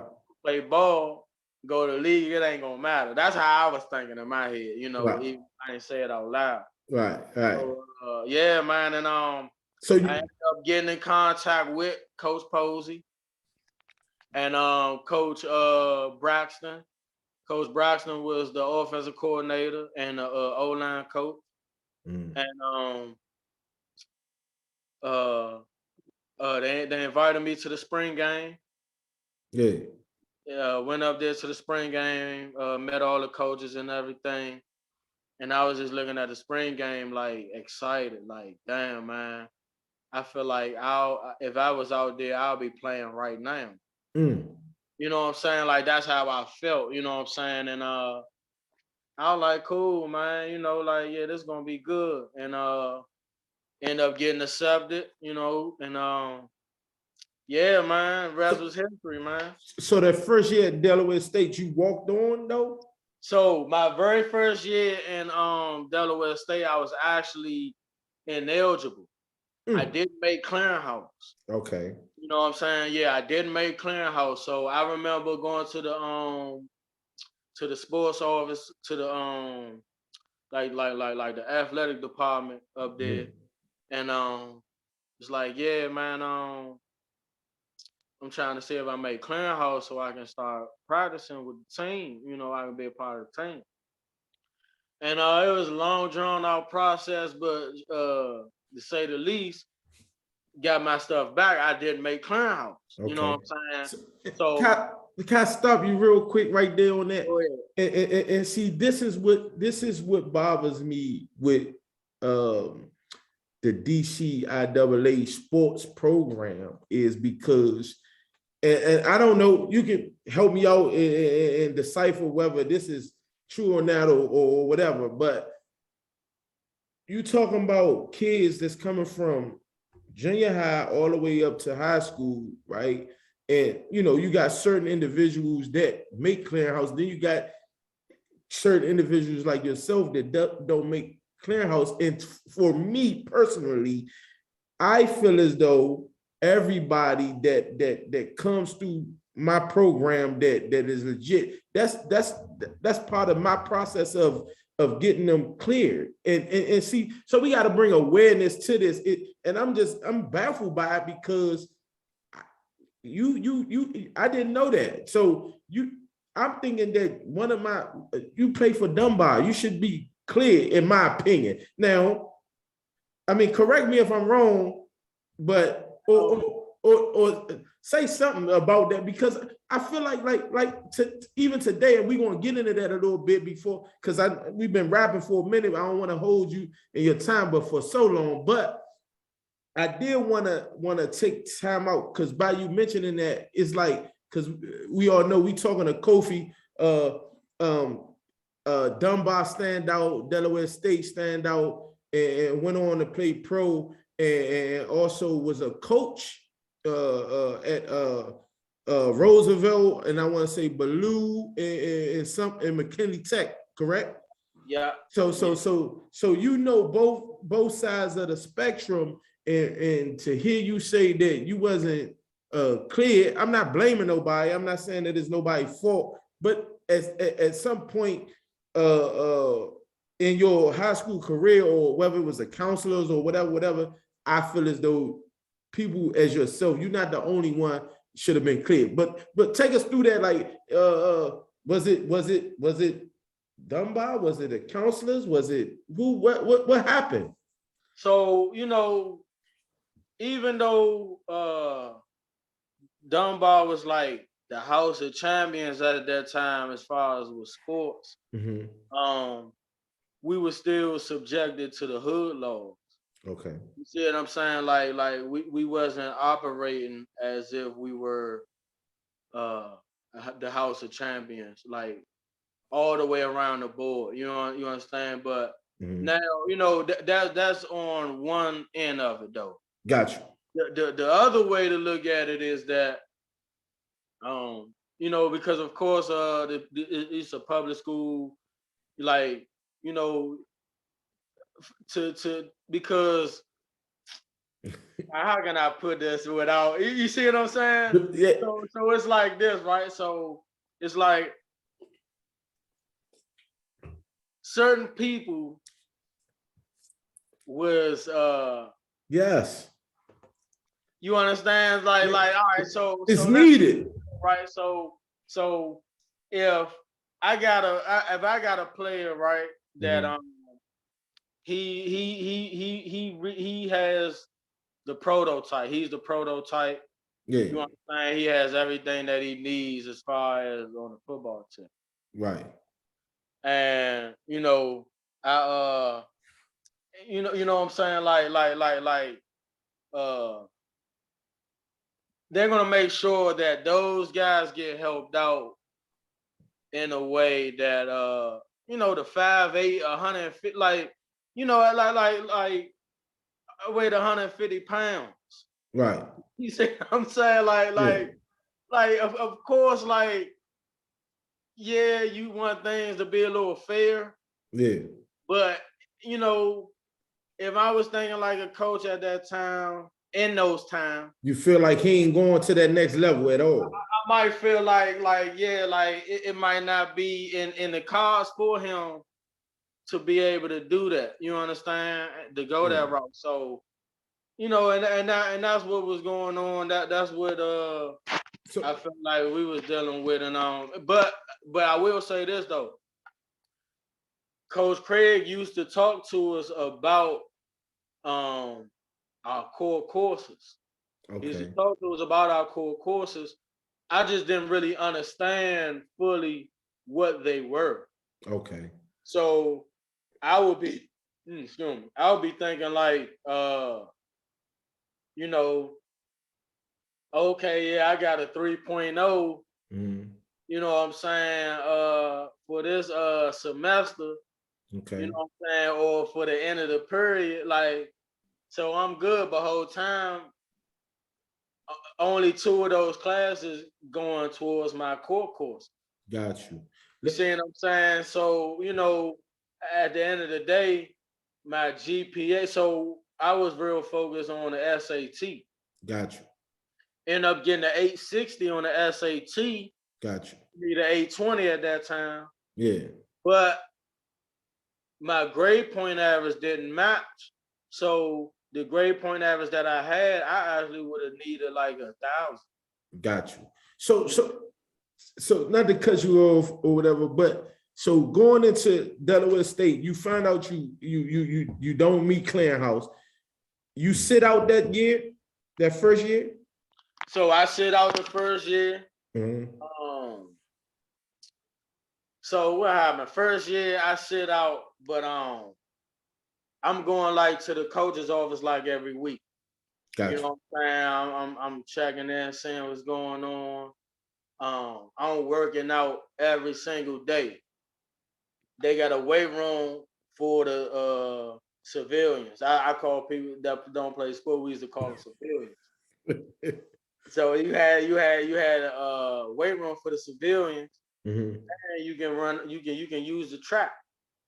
So I was using the track every day, and I was lifting every single day.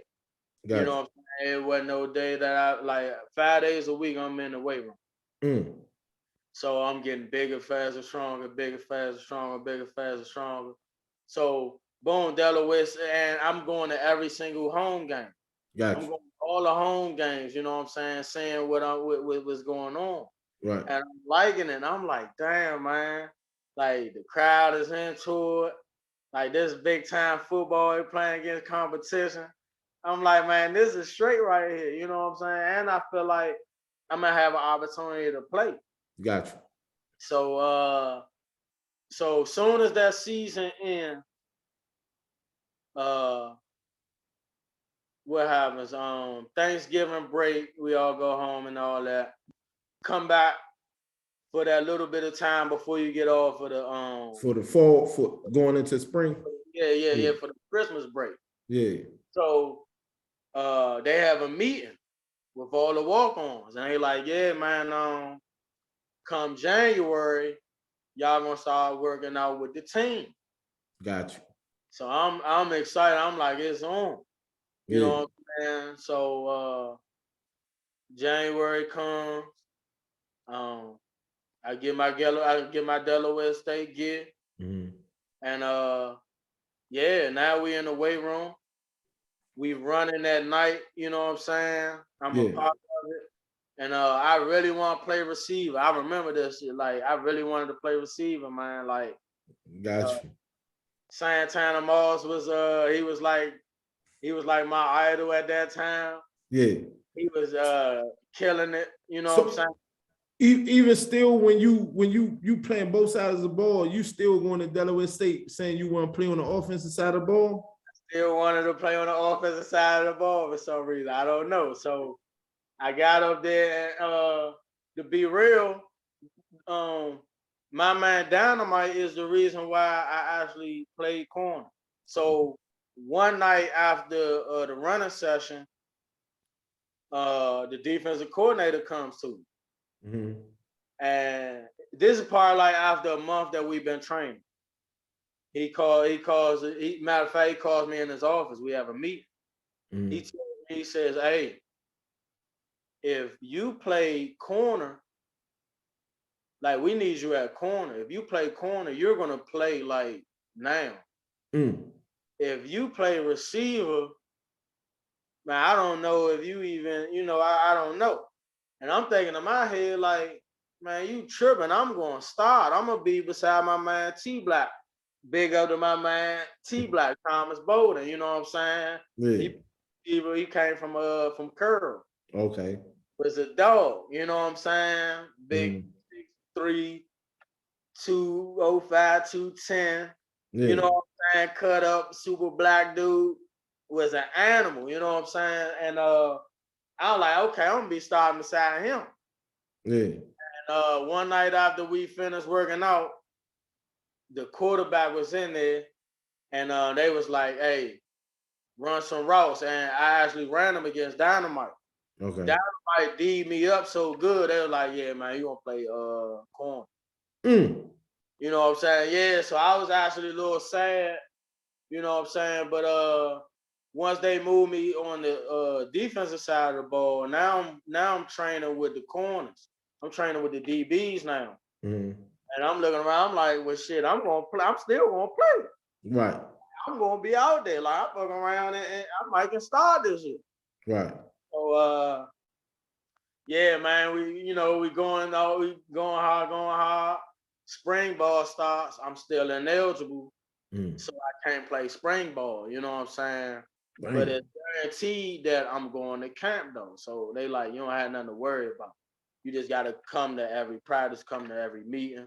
So I'm going to all the meetings. I'm getting acquainted with this college football shit. You know what I'm saying? Yeah. Taking my notes, learning. You know what I'm saying? Learning the coverages. The coverages is easy. Like I never really had no problem retaining plays. Right. Like I usually get them like real quick. So I remember I went to summer school. I ended up going to summer school, being with the team. There's a dude named Machete, Big Up the Machete. He was from Jersey. Uh, he would train every day, bro. Like he would go every single day. He didn't miss a day, and he was actually projected to be a preseason All American. Yeah, at punt returner and receiver. He was gonna make All American at receiver though. I mean at a punt return. But he was projected to go to the league and all that. But he had taken a liking to me though. You know what I'm saying? He like what he's saying. So I would work out with him every day. You know what I'm saying? I end up going home for that second session of the summer and finding out that he ended up getting locked up. He had ended up getting locked up, got kicked out of school. Wow. Yeah, changed the whole dynamic of our season. You know what I'm saying? Yeah. That was our guy. Like that was our guy. Like that was our go-to guy. You know what I'm saying? We had Thomas. You know, we had T Black as our possession receiver. But we had Machete as like our Tyreek Hill. You know what I'm saying? Like he was one of them guys, like super duper fast, ran like a 4.3. You know what I'm saying? He could fly. And he was a playmaker, you know what I'm saying? So yeah, we didn't have him. And it was like, damn, man, like what the fuck gonna happen? So boom, right? So what happened? What ended up happening? you were saying that he got locked up in Yeah, right. So boom, right. So that happened. So camp starts. Mm-hmm. You know what I'm saying? And I'm full-fledged DB. Full-fledged corner, you know what I'm saying? Yeah. And everything that starts from there, man. I played my freshman year was actually like my 10th and 11th grade year of Dunbar. Like that was like my introduction, like all special teams. I played on all special teams, you know what I'm saying? Right. Tackling machine on special team. You know what I'm saying? I played gunner and all that. And, I remember man, I was just like so close to being on the field. One of my favorite coaches, man, Coach Moses. He was like, he would be like, he would tell the defensive coordinator. I mean, he would tell the defensive coordinator, and he would tell the DB coach, "Hey, man, that boy Kofi ain't ready yet. Hey, he ready yet?" And I was like, "Man, what the fuck he mean? He ain't ready yet?" You know what I'm saying? Like, he was like, "Man, he too immature. Like, he too raw. He keep playing. He play all day." Like, cause I was a jokester. Right. You know what I'm saying? I would joke around. I was just a happy youngin'. You know what I'm saying? Just a happy kid. And I really wasn't ready though. I really wasn't ready. Like I was ready to be on the field, and I could have played a whole lot, and I actually did play a whole lot. I played down. You know what I'm saying? I actually started a game my freshman year. I was afraid out of my mind, but I actually played good. Yeah. You know what I'm saying? I actually played good. But in Coach Moses to his assessment of me, yeah, I really wasn't ready, man. Like I was taking college football as a joke. Right. Because I'm thinking that it's sweet. Like damn, man, I'm all right. You know what I'm saying? And Right. I'm only a freshman. Yeah. You know what I'm saying? Like, because think about it. When I was up Dunbar, I was looking up to these motherfuckers like, man, I can't wait to get on that level. Right.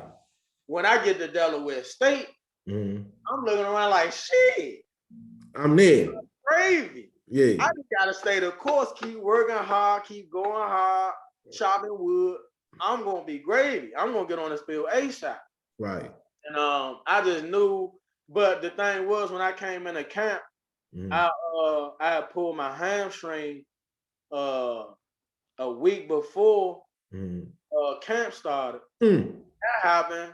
It was like, man, I can't miss no practices. Right. I still didn't miss no practices, but I'm not as fast. I'm not explosive how I should. How you could be, yeah. Yeah, but I held up as the season went on, and yeah, man, my freshman year, it was tough, man. Like Coach Posey, he was like he was a Coach Tweet on steroids. So let me ask you this, right? So your freshman year, you like you said, it was like your 10th and 11th grade year at Dunbar. Right. Getting acclimated to college football, college atmosphere, you learning, you basically developing into a college football player, right? Exactly. So boom, speed it up because your career. So did you play all 4 years? Did you play like a 5th year senior or something like that, or did you just? Because I was my freshman year, I was ineligible. They had this thing called a prop. Okay. So, which means if you graduate in 4 years, then you get your 5th year back. Since you didn't play your very first year. Gotcha.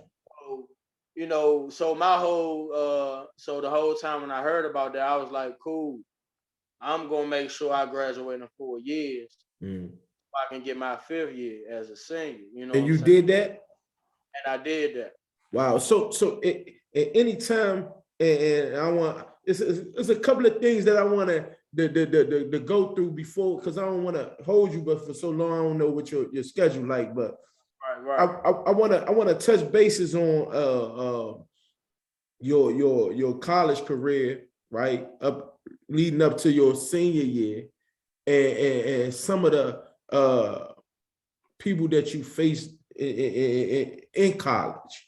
Right. And then I want you to go as quickly as you can that some of the people you face, some of the people, was you at any time that you make all MIAC or any of those things like that, and talk about a little bit about the coaching staff at Delaware State, far as that, and come back and going to Delaware State and coming back to basically getting some of the other Dunbar or people from the city to come up Delaware State, if you can, as surely as possible, if you could.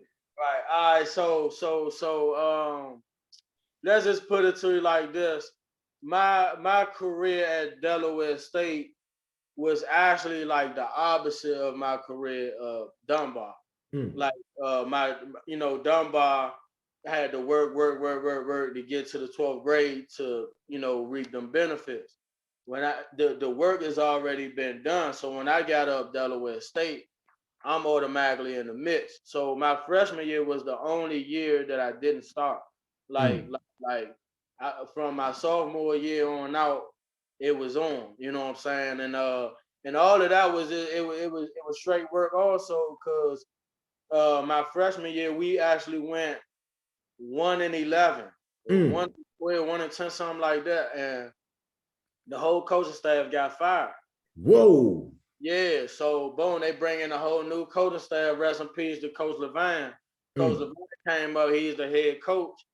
Now we're in the process of getting, like, for a D1 AA, for an all-black school, like a MIAC school, a lot of their business models to be a real good team, to be a championship team, is to get all of get the Western names get transferred, D1 transfers. Right. Get D1 transfers, you in a pocket. Right. So now half of our team are D1 transfers. I end up still starting, you know what I'm saying? Right. So my sophomore year, man, I do my thing, man. Real like quiet. I only weigh like 155, 160, maybe. I'm like 160. I'm like 5, so I'm 5'8" and I had 160. I'm doing my thing though. I remember playing against Norfolk State and that boy Howard Gilmore. Yeah. I remember watching film on Howard Gilmore. You get like 4 game films or 3 game films against your opponent. Yeah. I just remember watching Howard Gilmore kill Ronald Baudel and Antoine Bethea of Howard, like Right. kill them. You know what I'm saying? Like 200 something, y'all something crazy.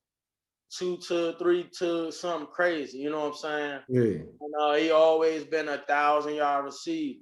Every year? Every year, like he was or damn near close to it. You know what I'm saying? Like Howard was the NFL guy. Checkable type guy. I remember checking him, making big plays against him the whole second half of that Norfolk State game, and we beat them. And after the game, like he told me, he was like, man, this gonna be your league, man. Hey man, keep doing what you doing, man. This gonna be your league. And he didn't even know. Like I looked up to Howard, man. Like you gotta remember, I seen him when he was in the 12th. When I moved to varsity in the 10th grade, with us playing HD in the playoff game, I'm watching him go crazy. So, yeah, man. And so my sophomore year, I think I gave up maybe like 2 touchdowns, maybe out of the season. Like strapping, you know what I'm saying? Like I'm really strapping, man. I get into my 11th. I mean, I said my 11th grade, my junior year. I get hurt. Yeah, I'm like, it's like injury filled up. And I remember I was out for the season. Something just clicked in my head, like, man, you gonna be way like those 2 seasons. Hey, man, you gonna be way better. So my senior year, I go out and have a great fucking season. Like, you know, the shit is on notice now. You know what I'm saying? Like, hey man, you can throw the 28 side. He might not pick it off, but you ain't gonna complete that pass. You know what I'm saying? Like, yeah, I was strapping shit, man. Yeah. Had a couple picks. I think I led the MEAC and PBUs. Okay. Yeah, man, like the shit is on. I'm blocking punt. I'm making plays, doing all that shit. Go ahead. So then your senior year, do you come back for your prop year, or your senior year is your prop year? My senior year is my prop year. That's my prop year. You know what I'm saying? And I kill the shit. You know what I'm saying? Yeah. We end up losing to Howard to win the MEAC. You know what I'm saying? We lost by 3 points. Okay. Yeah, we lost by a field goal, and that shit fucking broke my heart. And afterwards, I remember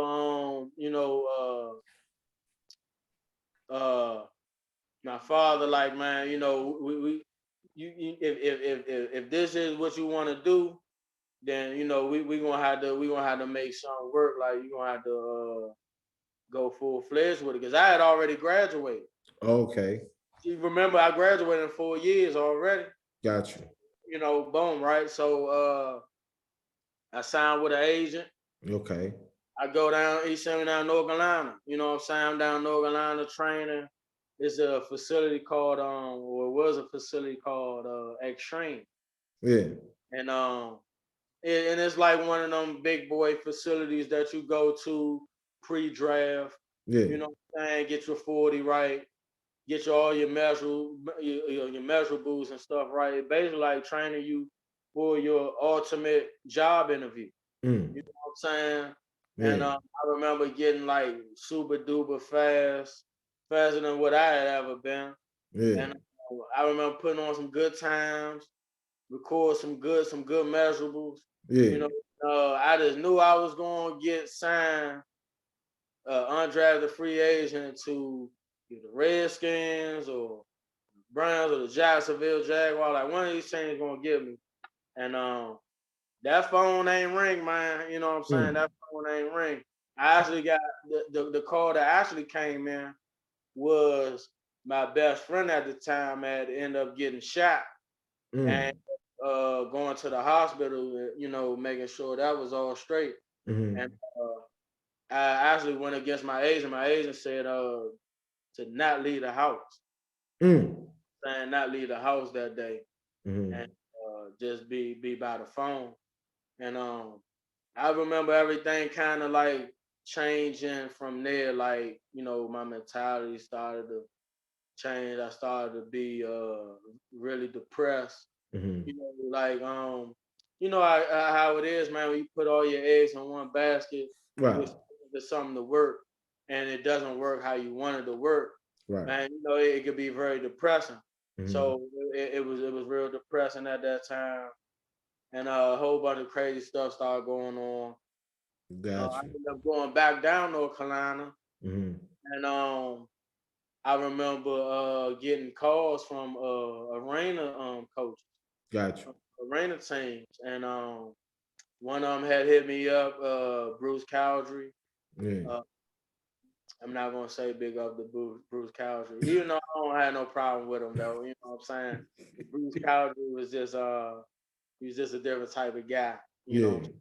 He rubbed a lot And of people the wrong way. A lot real, of black men the wrong way. Go ahead. real quick, who is he though? Like, what did he do? I mean, what was he a coach or? Yeah, he was a head coach. He was actually a real prominent coach at that time. You know, he was a well-known winner on a AFL level. You know what I'm saying? AFL 1, AFL 2. He was big on that level. Gotcha. And yeah, man, went out to play for him, and I remember. So at this time, I am 5'8.5", 190, all muscle. You know what I'm saying? So I'm playing corner, and now the politics come. You know what I'm saying? Like, and my man Luke, rest in peace, he would always talk about politics. Right. He'd be like, man, that's politics, man. You know, they bullshit on politics. And I was like, yeah, they are. And I would be agreeing with them, but I really didn't know what politics mean. Even though I was going through this shit my damn self because I was only 5'8" and some change, people looked at me a certain type of way as a football player in comparison to a 6 foot, 90-pound guy. I didn't understand that was politics. Right. So, boom. We had all these NFL guys that had just got cut from the NFL, you know, and now they're on this AFL level. So of course, like the coaches is like, hey man, you know, put this guy in. It's only 3 DB spots. Right. So all those DB spots was a former NFL player. Gotcha. And I remember the linebacker coach was like, hey man, we're gonna put you at linebacker. And I was like, cool. It didn't matter to me, you know what I'm saying? I ended up starting that linebacker the first game. I would in practice, man. I was hitting so hard, I would in practice. You know what I'm saying? Like I'm talking about like I make a hit. Everybody, hey man, get it up. You know, practice is over. Cause I didn't crunch the motherfucker. You know what I'm saying? So shit is good, moving now. Get to the first game, I kill at linebacker, but one of the DBs actually tore his Achilles. Now I'm at corner. Wow. Hey, look, and when all this stuff is going on for all y'all listeners out there, hey man, I didn't complain. Like I said, these sports are not fair. You see what I'm saying? We had a 6'2" corner that got cut from the Browns. We had another dude that was like 5'11", that was fast as daylight. He had came from the Vikings. We had another guy named JT, a 6'1" dude, 6'1", 190, run like the wind, was good, nasty. He just came from the Falcons and the Bears. Mm-hmm. So that's what I was going up against. Like I said, I'm 5'8", 190 pounds. You know what I'm saying? I can do the same things they can do, but it don't look how theirs look because I'm not 6 feet. I'm not their size. You know what I'm saying? But you know, they soon to find out. Oh, hey, look, man, the little engine that could. You just got to keep chopping wood, and then people with eyes will know. Got you. What team was this that you played for in the AFL? The What was Pirates. It was the Pirates. Yeah, it okay? was out of Illinois. It was the Pirates. Got you. And so, boom. After that AFL, career or that point of your time in your life, how many years you played? Do you play 1 year, 2 years? What? I played 2 years of arena. All right. Another thing that I didn't bring up, that I never played a full season. Like I said, football is not fair. Every year I got injured. Okay. Every year I played football, I got injured. It was only my senior year in college and my senior year. Even my senior year in Dunbar, I missed the game because fractured ribs or something like that. You know what I'm saying? Fractured ribs. Right. I didn't miss no games in college until my junior year. Gotcha. And then I played the whole season my senior year. My first year playing arena, out for the season in the 12th game of the season. When the game I had 2 picks. You know what I'm saying? The game I play of the week. Don't even matter. You see what I'm saying? Like, and everything was going up from there. But damn near broke my ankle. Gone. Obviously, I'm in a boot the rest of the season. You know what I'm saying? Now all I'm doing is just geared up with the shorties, you know what I'm saying, having sex and just, doing whatever I was doing. And and then my the next year, or not the next year, but the next time I played, because I took a year off. The next year after that, I actually get hurt like 4th, 5th game of the season. Sprained my MCL. And I end up coming back like week 12 with like 4 more games to go. We had lost a bunch of games when I was out. So like we was like out of the playoffs at that time. So like when I came back, we was like fighting to get in the playoffs. We actually won. When I came back, we didn't lose again. We won a 4-game winning streak.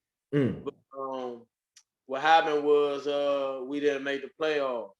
And my knee is still messed up. I had a sprained MCL, so I'm still rehabbing and all of that. But as far as putting my best foot forward with working out with CFL teams, all of that was it was short-lived, to say the least. You know what I'm saying? I was able to compete, but not be able to put my best foot forward, with recovering from a sprained MCL. You know, and then from there, that's when I just was cool with being cool with working. And then my man Reggie, big ups to Reggie, he went to Syracuse with my best friend Luke. He went to DeMatha. And I played against him in high school. I played against Reg in high school, man. Reg was an animal. Played safety hard, hitting out dog, you know what I'm saying? And he had what did Reg do? Reg had got me, he hooked me up working security. Okay. And so I was doing that, and he actually got me into coaching also. Okay. He was coaching at Blue at the time. Got you. So speaking of coaching, did you start coaching at Blue or you coached at? I started coaching at Blue. Matter of fact, so The very first year I started coaching, Mm-hmm. it was with my man Dynamite. Dynamite was the head coach at this is when Turl, they had opened Turl back up, but now they call it Walker Jones. Got you. Boom. So now I was at Walker Jones, you know what I'm saying, Mm-hmm. coaching with him, and I was like, yeah, this cool right here, you know what I'm saying? Right. Made that happen, and from there, I was living around the corner from Baloo. Okay. So I would go up Baloo, run the steps, work out on the track. I met up with my man Jerron. Jerron was coaching up there. Matter of fact, Jerron was like the first guy from Dunbar from our from the time that I was playing. Mm-hmm. He was the first guy in that time period that started coaching. Mm. You know what I'm saying? So I'm like, I'm asking Joe regular questions like, man, how you like this and how you like that? You know what I'm saying? What's up with this and what happens with that? And boom, and Joe ended up leaving. Reggie comes to replace him. Reggie misses a day in practice one day. The defensive coordinator, Rob Lee, still my man to this day. I love Rob. That's Mm-hmm. my motherfucking guy. Rob says, hey man, Rez told me a lot about you. You think you can help out today? Right. Yeah, I can help out. Right. So I had little youngins, little Tyrell, little so many youngins I forgot their name, little Sean, day one, but day one wasn't playing corner none at that time, but I'm just coaching the DBs, and of course I took a liking to it. Got you. The very next day, Rez didn't come. I was out there again. Then the third day, Reggie came. Rez called me over to help him. Got you. And I helped him that day, and he was like, "Man, what's up, man? You going to do this? You going to log in?" Mm-hmm. Hey, man, I log in, man, Yeah. and was logged in ever since. How did you come? How did it come about? So you locked in with Baloo, right? Just Right. so how many years you coached with Baloo at that time? So at that time, I coached 2 years with Baloo. Okay. Then after the Baloo stint, you go to Roosevelt from there, or you? There I went to to Roosevelt. I went to Roosevelt. So So you the head coach at Roosevelt at this time. so when I first got up Rose, I was the defensive coordinator. Got you. Actually going to be the I was actually just going to be the DB coach. Like I was just cool coaching the DB. I wanted to coach the DB. Got you. And I remember Coach Rob. He was like I'm a lead, and I'm gonna be the head coach of McKinley Tech. Got you. Um, and that's when McKinley Tech was real good. You know what I'm Mm. saying? So he ended up leaving. He was a coach of Tech, and my man Johnny Sharp, big up to my man Johnny Sharp, the Ace Town nigga, but he moved up here. He was Right. in this area at the time. He was coach. He was the head coach. He had me as the defensive coordinator. Yeah. And, yeah, man, I fell in love with it. It was great. You know what I'm saying? And Yeah. then the next year, he left to go out of town. He had to go to Dubai for something. Okay. Um, and then that's when I became the head coach. Okay. And then so you became a head coach from there from Roosevelt for what, a year or two? For a year, Yeah. yeah. Um, bad season. Mm-hmm. Uh, yeah, we ain't hardly win no games. Like we won a couple games. Yeah. Uh, but I just remember the very first game. Like first thing first, we probably had like 19 guys, 20 guys, something Mm. like that. Like yeah, Yeah. we was really undersized, really outmanned. Um, But we had some good players though. It was just about putting them in the right situations and Right. how long would they last. You know what I'm saying? Because you get injuries in football. Right. Quarterback got hurt the very first game. We was out Right. Ohio. We got hurt very first game, so we had to scramble around, and it was just a tough year. But I learned a lot, man. Yeah. I was real immature as a coach at that time, because I was still immature as a man, Yeah. like just not understanding certain things, moving around certain ways. Yeah. You know what I'm saying? Coming up there with my eyes low, and all that type of wild stuff, man. That like I would suggest a football coach not to do and not to be. Right. But I did what I felt like was the best way to teach young. Like I knew that was one. Even though I was immature, I knew that I could teach young. I had a lot to give the young. Right. That's what I say. I knew I had a lot to give the youngins. So Mm-hmm. that was what I wanted to do. I didn't understand like, yeah, you can have a lot to give to the kids, Mm-hmm. but it's a lot more to it. You understand? Because the politics is raised. Got you. As a coach, yeah.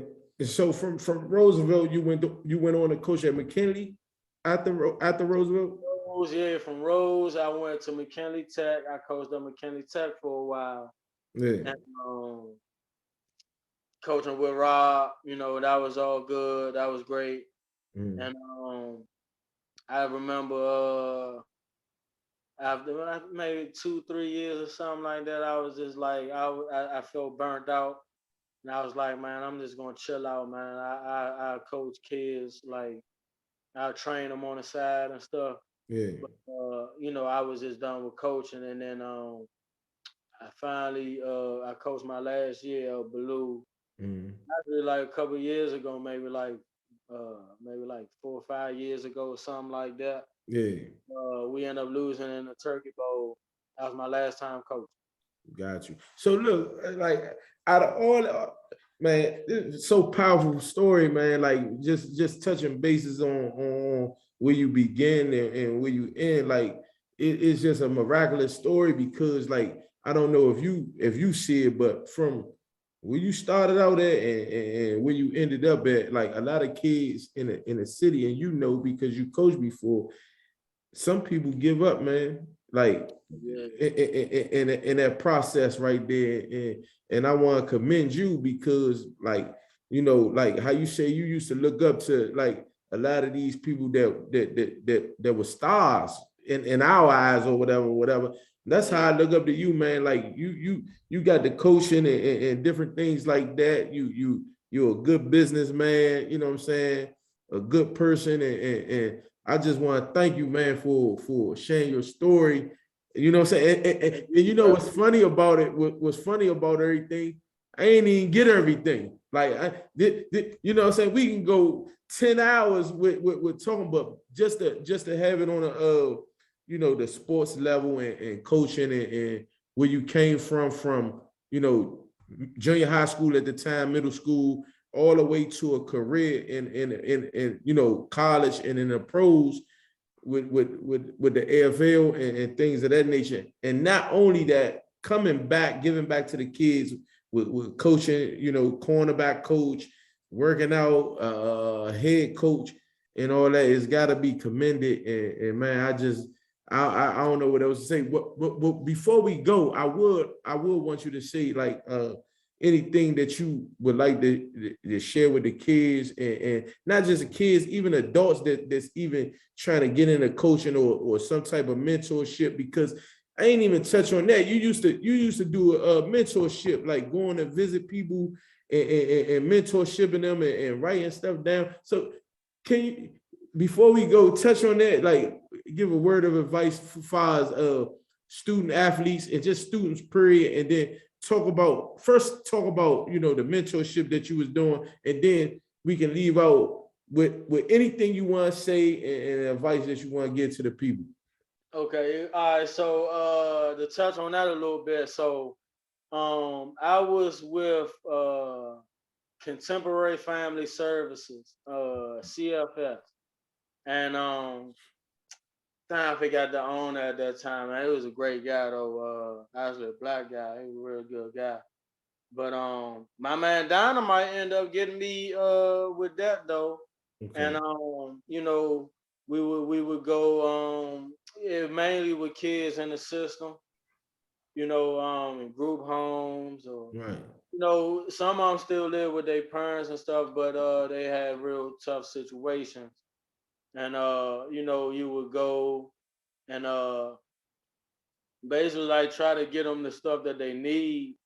Um, as far as like with tutoring or work or anything that they need that you could provide for them that contemporary family services could provide.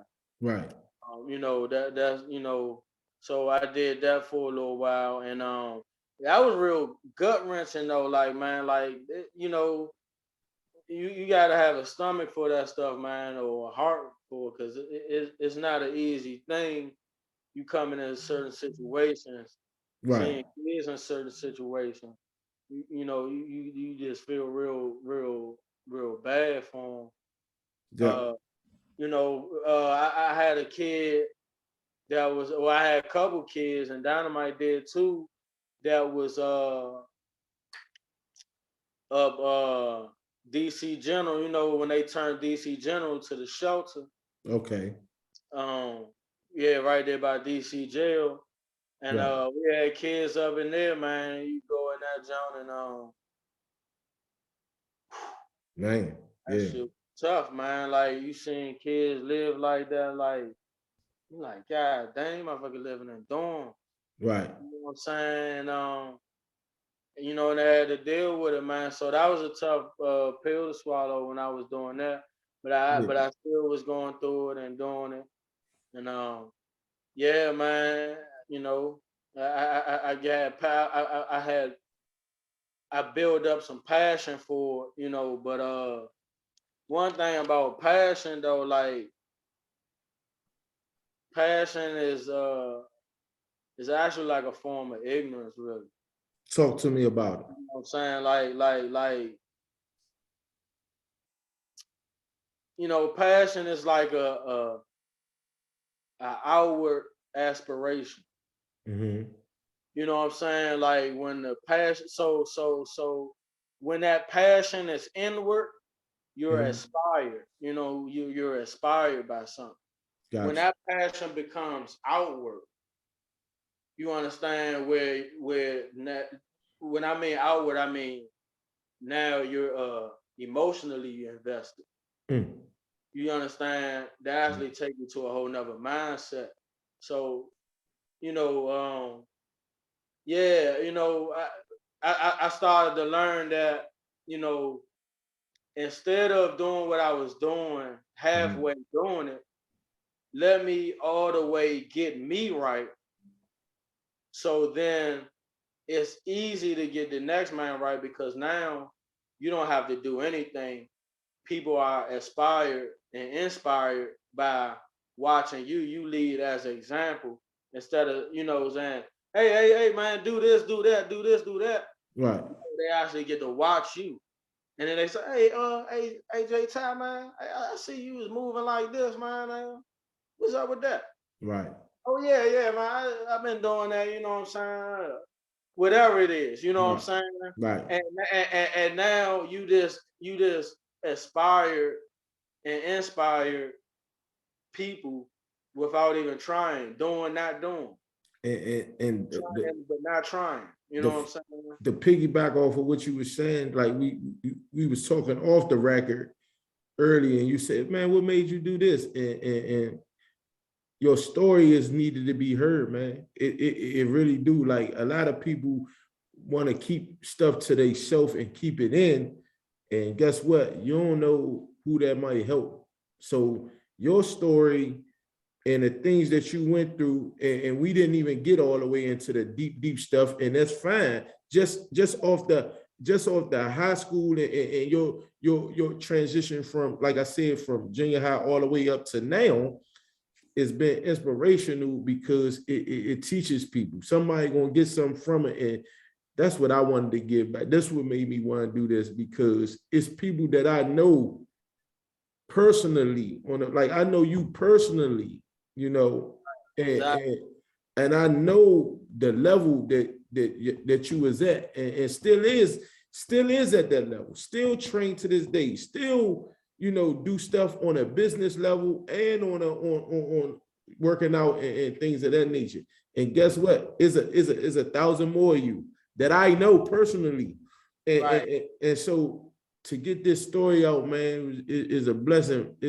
Yeah, you don't know. This is why I do it. Like this, it ain't for no money or nothing. I Right. want to help somebody, man. I want somebody to learn. Like, hey, if I'm 5'8" and I'm 150 in high school and I want to play football, I know I can. Cause guess what? Kofi from Dunbar did it. 3 championships. Started it. D1 AA program. Played with NFL players and, you know, the best of them, the best that did it. You know, God are one of the best in the city to ever do it. And that person tell you this is your lead at 5'8", 155 or 160, whatever. And you know what I'm saying? It needs to be heard. And so, man, hey, man, I'm gonna let you lead us out, right? But I do want you to basically, before we go, you know, however long it might be, whatever, what would you tell today's kid who's a student athlete that's trying to get to the next level or trying to, you know, get a scholarship, and but they not the best, they not the most sorted out person. They, you know, they 5'8", they 155, but they know that they want to go to this next level though. All right. So, you know, that's what I would say. And it's tough saying it, you know, but like I said, man, it's stuff. First thing first, what I was tell a kid, you should not fail. Fuck your feelings. Mm. It's not fair. You understand? So once you get that in your head, that the shit's not fair, Mm-hmm. that puts you at ease a whole lot. Mm. So I was like real emotional on the inside. I wouldn't let a lot of stuff come out, but on the inside, like I was really emotional about certain stuff. Like, damn, man, coach, fuck with this. Hey, look, right? One of my best friends is my defensive coordinator slash cornerback coach, DB coach from college. Yep. And I used to swear to God that this dude didn't like me. Mm-hmm. You see what I'm saying? I swear to God that he didn't like me, man. But he actually loved me, man. But he just he demand more, he wanted more, and he knew I could give more. Right. So I was able to do that. He wasn't gonna give me what I wanted. You know what I'm Right. saying? So like, hey, look, don't be afraid to go hard. Like, so when I was up Dale State, when I first got up there, uh, it wasn't a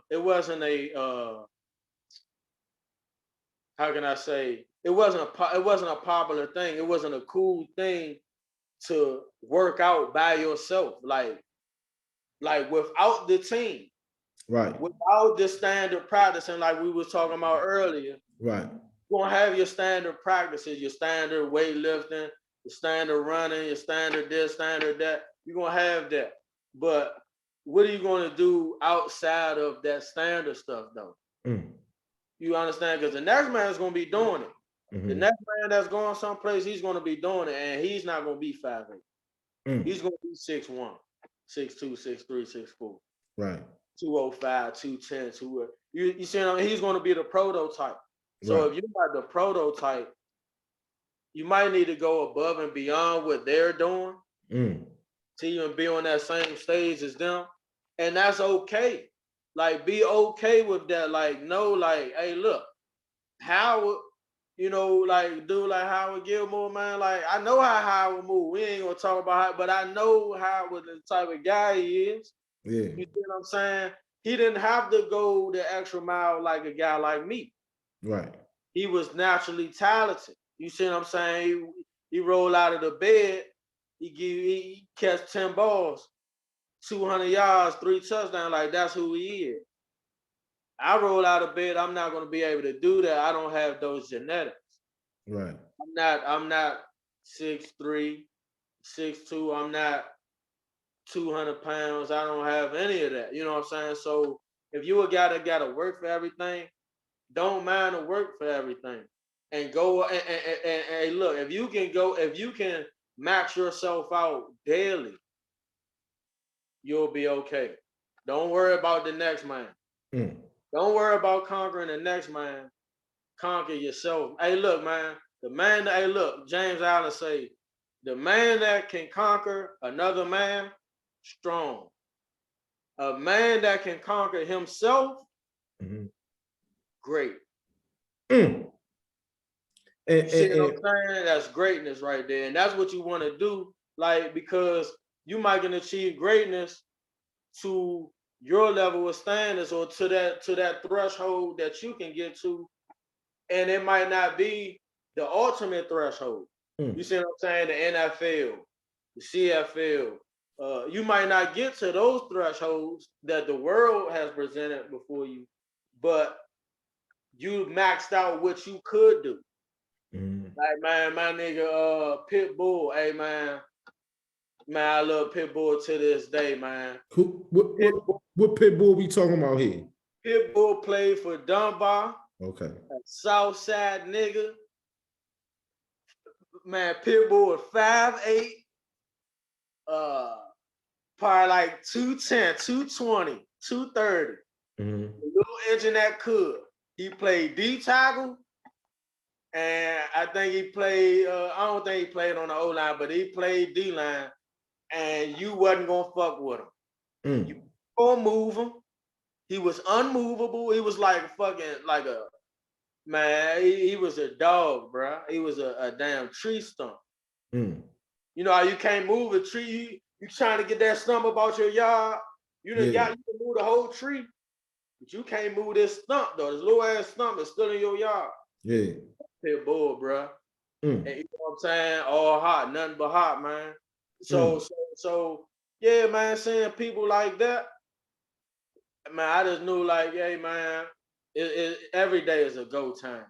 Right. And one thing that it was a couple things that I just was taking from people. My man Shadi used to tell me, hey man, you know what I peeped about you, Kofi? You don't let nobody else get work without you getting no work. Mm. And I never looked at it like that, but that's what it was though. Like ain't nobody about to get no work without me getting no work. Got you. So guess what? If you about to go work out 12 at night, and I know you about to work out 12 at night, guess what I'm gonna do? Work out. I'm gonna work out 12 at night, hey man. Or I'm gonna go harder, I'm gonna do something. Something gotta be put in place. You see what I'm saying? Because life ain't easy, man, and things are not given to you, even if it's people out here like Vernon and Josh, people that made it, and you look at it from the outside looking in, you think it was easy. Nah, man, them dudes work. You know what I'm saying? I used to work out with Vernon when Vernon was at Maryland in the summertime. I would go to Maryland, man, and go fuck with him, man. We going hard. Mm. I spent the whole summer. Hey, look, away from my girl, I spent the whole summer up Syracuse just so I can get that real D1 training and really match myself against these D1 guys to see if I could hang. And guess what? Them motherfuckers thought I was transferring there. They was like, man, you gonna start with T-Jack. Mm. T-Jack was projected to go to the league. T-Jack went to the league, Mm. played for the Redskins and the Bucks. Mm. You see what I'm saying? And T-Jack started soon out the gate. You see what I'm saying? And they was looking at me like, man, you'll be starting with him if you came here. Little do they know, hey man, I'm only up here for the month, man. I'm sleeping on my man Luke couch. Wow. You know what I'm saying? I'm sleeping on the couch every day, man. All I give a fuck about is getting this work in. Getting this good D1 work in. And when they were saying that to you though, they didn't no coaches came at you like, man, you coming up here or whatever. See, the thing is, in the summertime, coaches are not allowed to be on the field. Only the strength and conditioning coach or coaches are able to be on the field. It's actually illegal to for for them to anybody participate in that. right, exactly. So Okay. all of the football stuff they was doing as players, and I was just being with them. Gotcha. But yeah, man. But to be real, I did have a chance to transfer there. I could have transferred there, but I was just committed to Delaware State. Like, hey man, I'm gonna win the MEAC my senior year. You know what I'm saying? That's how I felt. So, yeah. Got you. Hey But yeah, man. man, but one more thing, man. Yeah. Hey, Go ahead. sports is not for everybody though. Yeah. Absolutely. We gotta be real with ourselves, man. So, everything is about being real with yourself. If you push yourself to the highest threshold that you can push yourself, and you know that you can dibble and dabble with the best of them, keep going. You see what I'm saying? But hey, man, shit, an engineer ain't bad. Right. Electrician ain't bad. And Cybersecurity analyst ain't bad. yeah, and You know what I'm saying? none of that stuff is bad at all. So I'm glad that you brought that up, and I'm glad that you mentioned that, because on this platform right here, you can be anything, and that's why I wanted to interview people like yourself, because guess what? You are a businessman, an entrepreneur who just happened to play sports, right? You just happen to play sports, but now you own your own business. You renting out houses, and you doing with correct me if I'm wrong, computer, and things of that nature. So you don't even have to play sports. This platform is for people who made it, and Right. making it ain't just in sports. It's just what is it in your eyes that you could be a janitor and made it. Oh, hell yeah. So I just wanted to put that out there, because you're right. Sports ain't everything.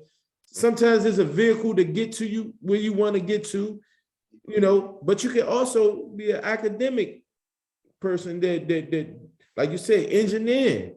Go get an engineering scholarship. Go get a computer, cyber computer, or what's the other the computer thing that they got? What do you got to be computer class A or something? I forgot what it's called. Man, it's so much out there, man. ISSO. Yeah. Security control assessors, man. All you that. can be a system administrator. You can do everything. It's so much stuff out here, though. Don't ever feel like because you didn't get to where you wanted to go in sports that you're unsuccessful, or you let people down or something, like, because many of us athletes, former athletes, used to beat ourselves up about shit like this. I know people to do it to this day. Yeah, man, and I was one of them. Used to beat myself up as in my 20s, like, and I had to get shit turned around quick, man, because stress will kill you faster than anything. Man, what? You better believe it. Yeah. You better believe it, man. And so, man, again, man, I can't thank you enough. I know I took up a lot of your time, but man, this information needed to be heard, man. And anytime you want to get back on, man, we here. Whatever you want to talk about, we here, and that's what we doing. So, man, I wanna thank you again for being on this platform, man. And we gonna do it again. Anybody that wanna because I know you do workouts or whatever it may be. How can they reach you if you wanted to be reached? So at this moment, I'm not reachable right now because I'm full-fledged, going hard at in cybersecurity. Okay. Getting my feet settled with that. Okay. And looking to venture out in these other business things I don't really want to speak on too early yet. I got you. So I'm not necessarily available Okay. to to really extend myself and give my 100%. I was Got you. talking to a guy named Charles Lambert, the owner of Carter Lambert Divisions. Okay. They do. He got all type of contracts and businesses, very influential. But he actually do business with my father also, and Okay. he was telling me, hey, give 100% to even the small things. Got you. Great man gives 100% to the smallest things, and if you can do that, if you give your 100% to the smallest thing, if you could treat another man's business like it's your business, give it 100%. When it's your go, you're gonna reap them benefits, bro. Because that's the energy that you put out. So, yeah, I'm not available right now, but I will be in the years to come. Don't even worry. I've been available all my whole 20 year. I was beating the streets, man. I Bet. was all through DC, getting it, man. And I still move around, but not as much as I used to. You know what I'm saying? I'm not as accessible as I used to be, but yeah, man, though. Yeah. Hey, man, peace out to y'all, man. Like, hey, man, go as hard as you can within reason. Stay positive, you feel me? Always keep pleasant thoughts. And hey, man, the world is yours, man, as long as you conquer the mind. Man, the best that said it, man. You heard it here. S.O.O.N Sports, my man Kofi. I appreciate you for coming out. And man, thank you so much, man. We out of here, man. S.O.O.N Sports, J Ty, my man. Keep chopping. I realize life is perspective. And my perspective may differ from yours. Damn, J Ty, you did that motherfucker, man. I say thank you to everyone that's been down with me.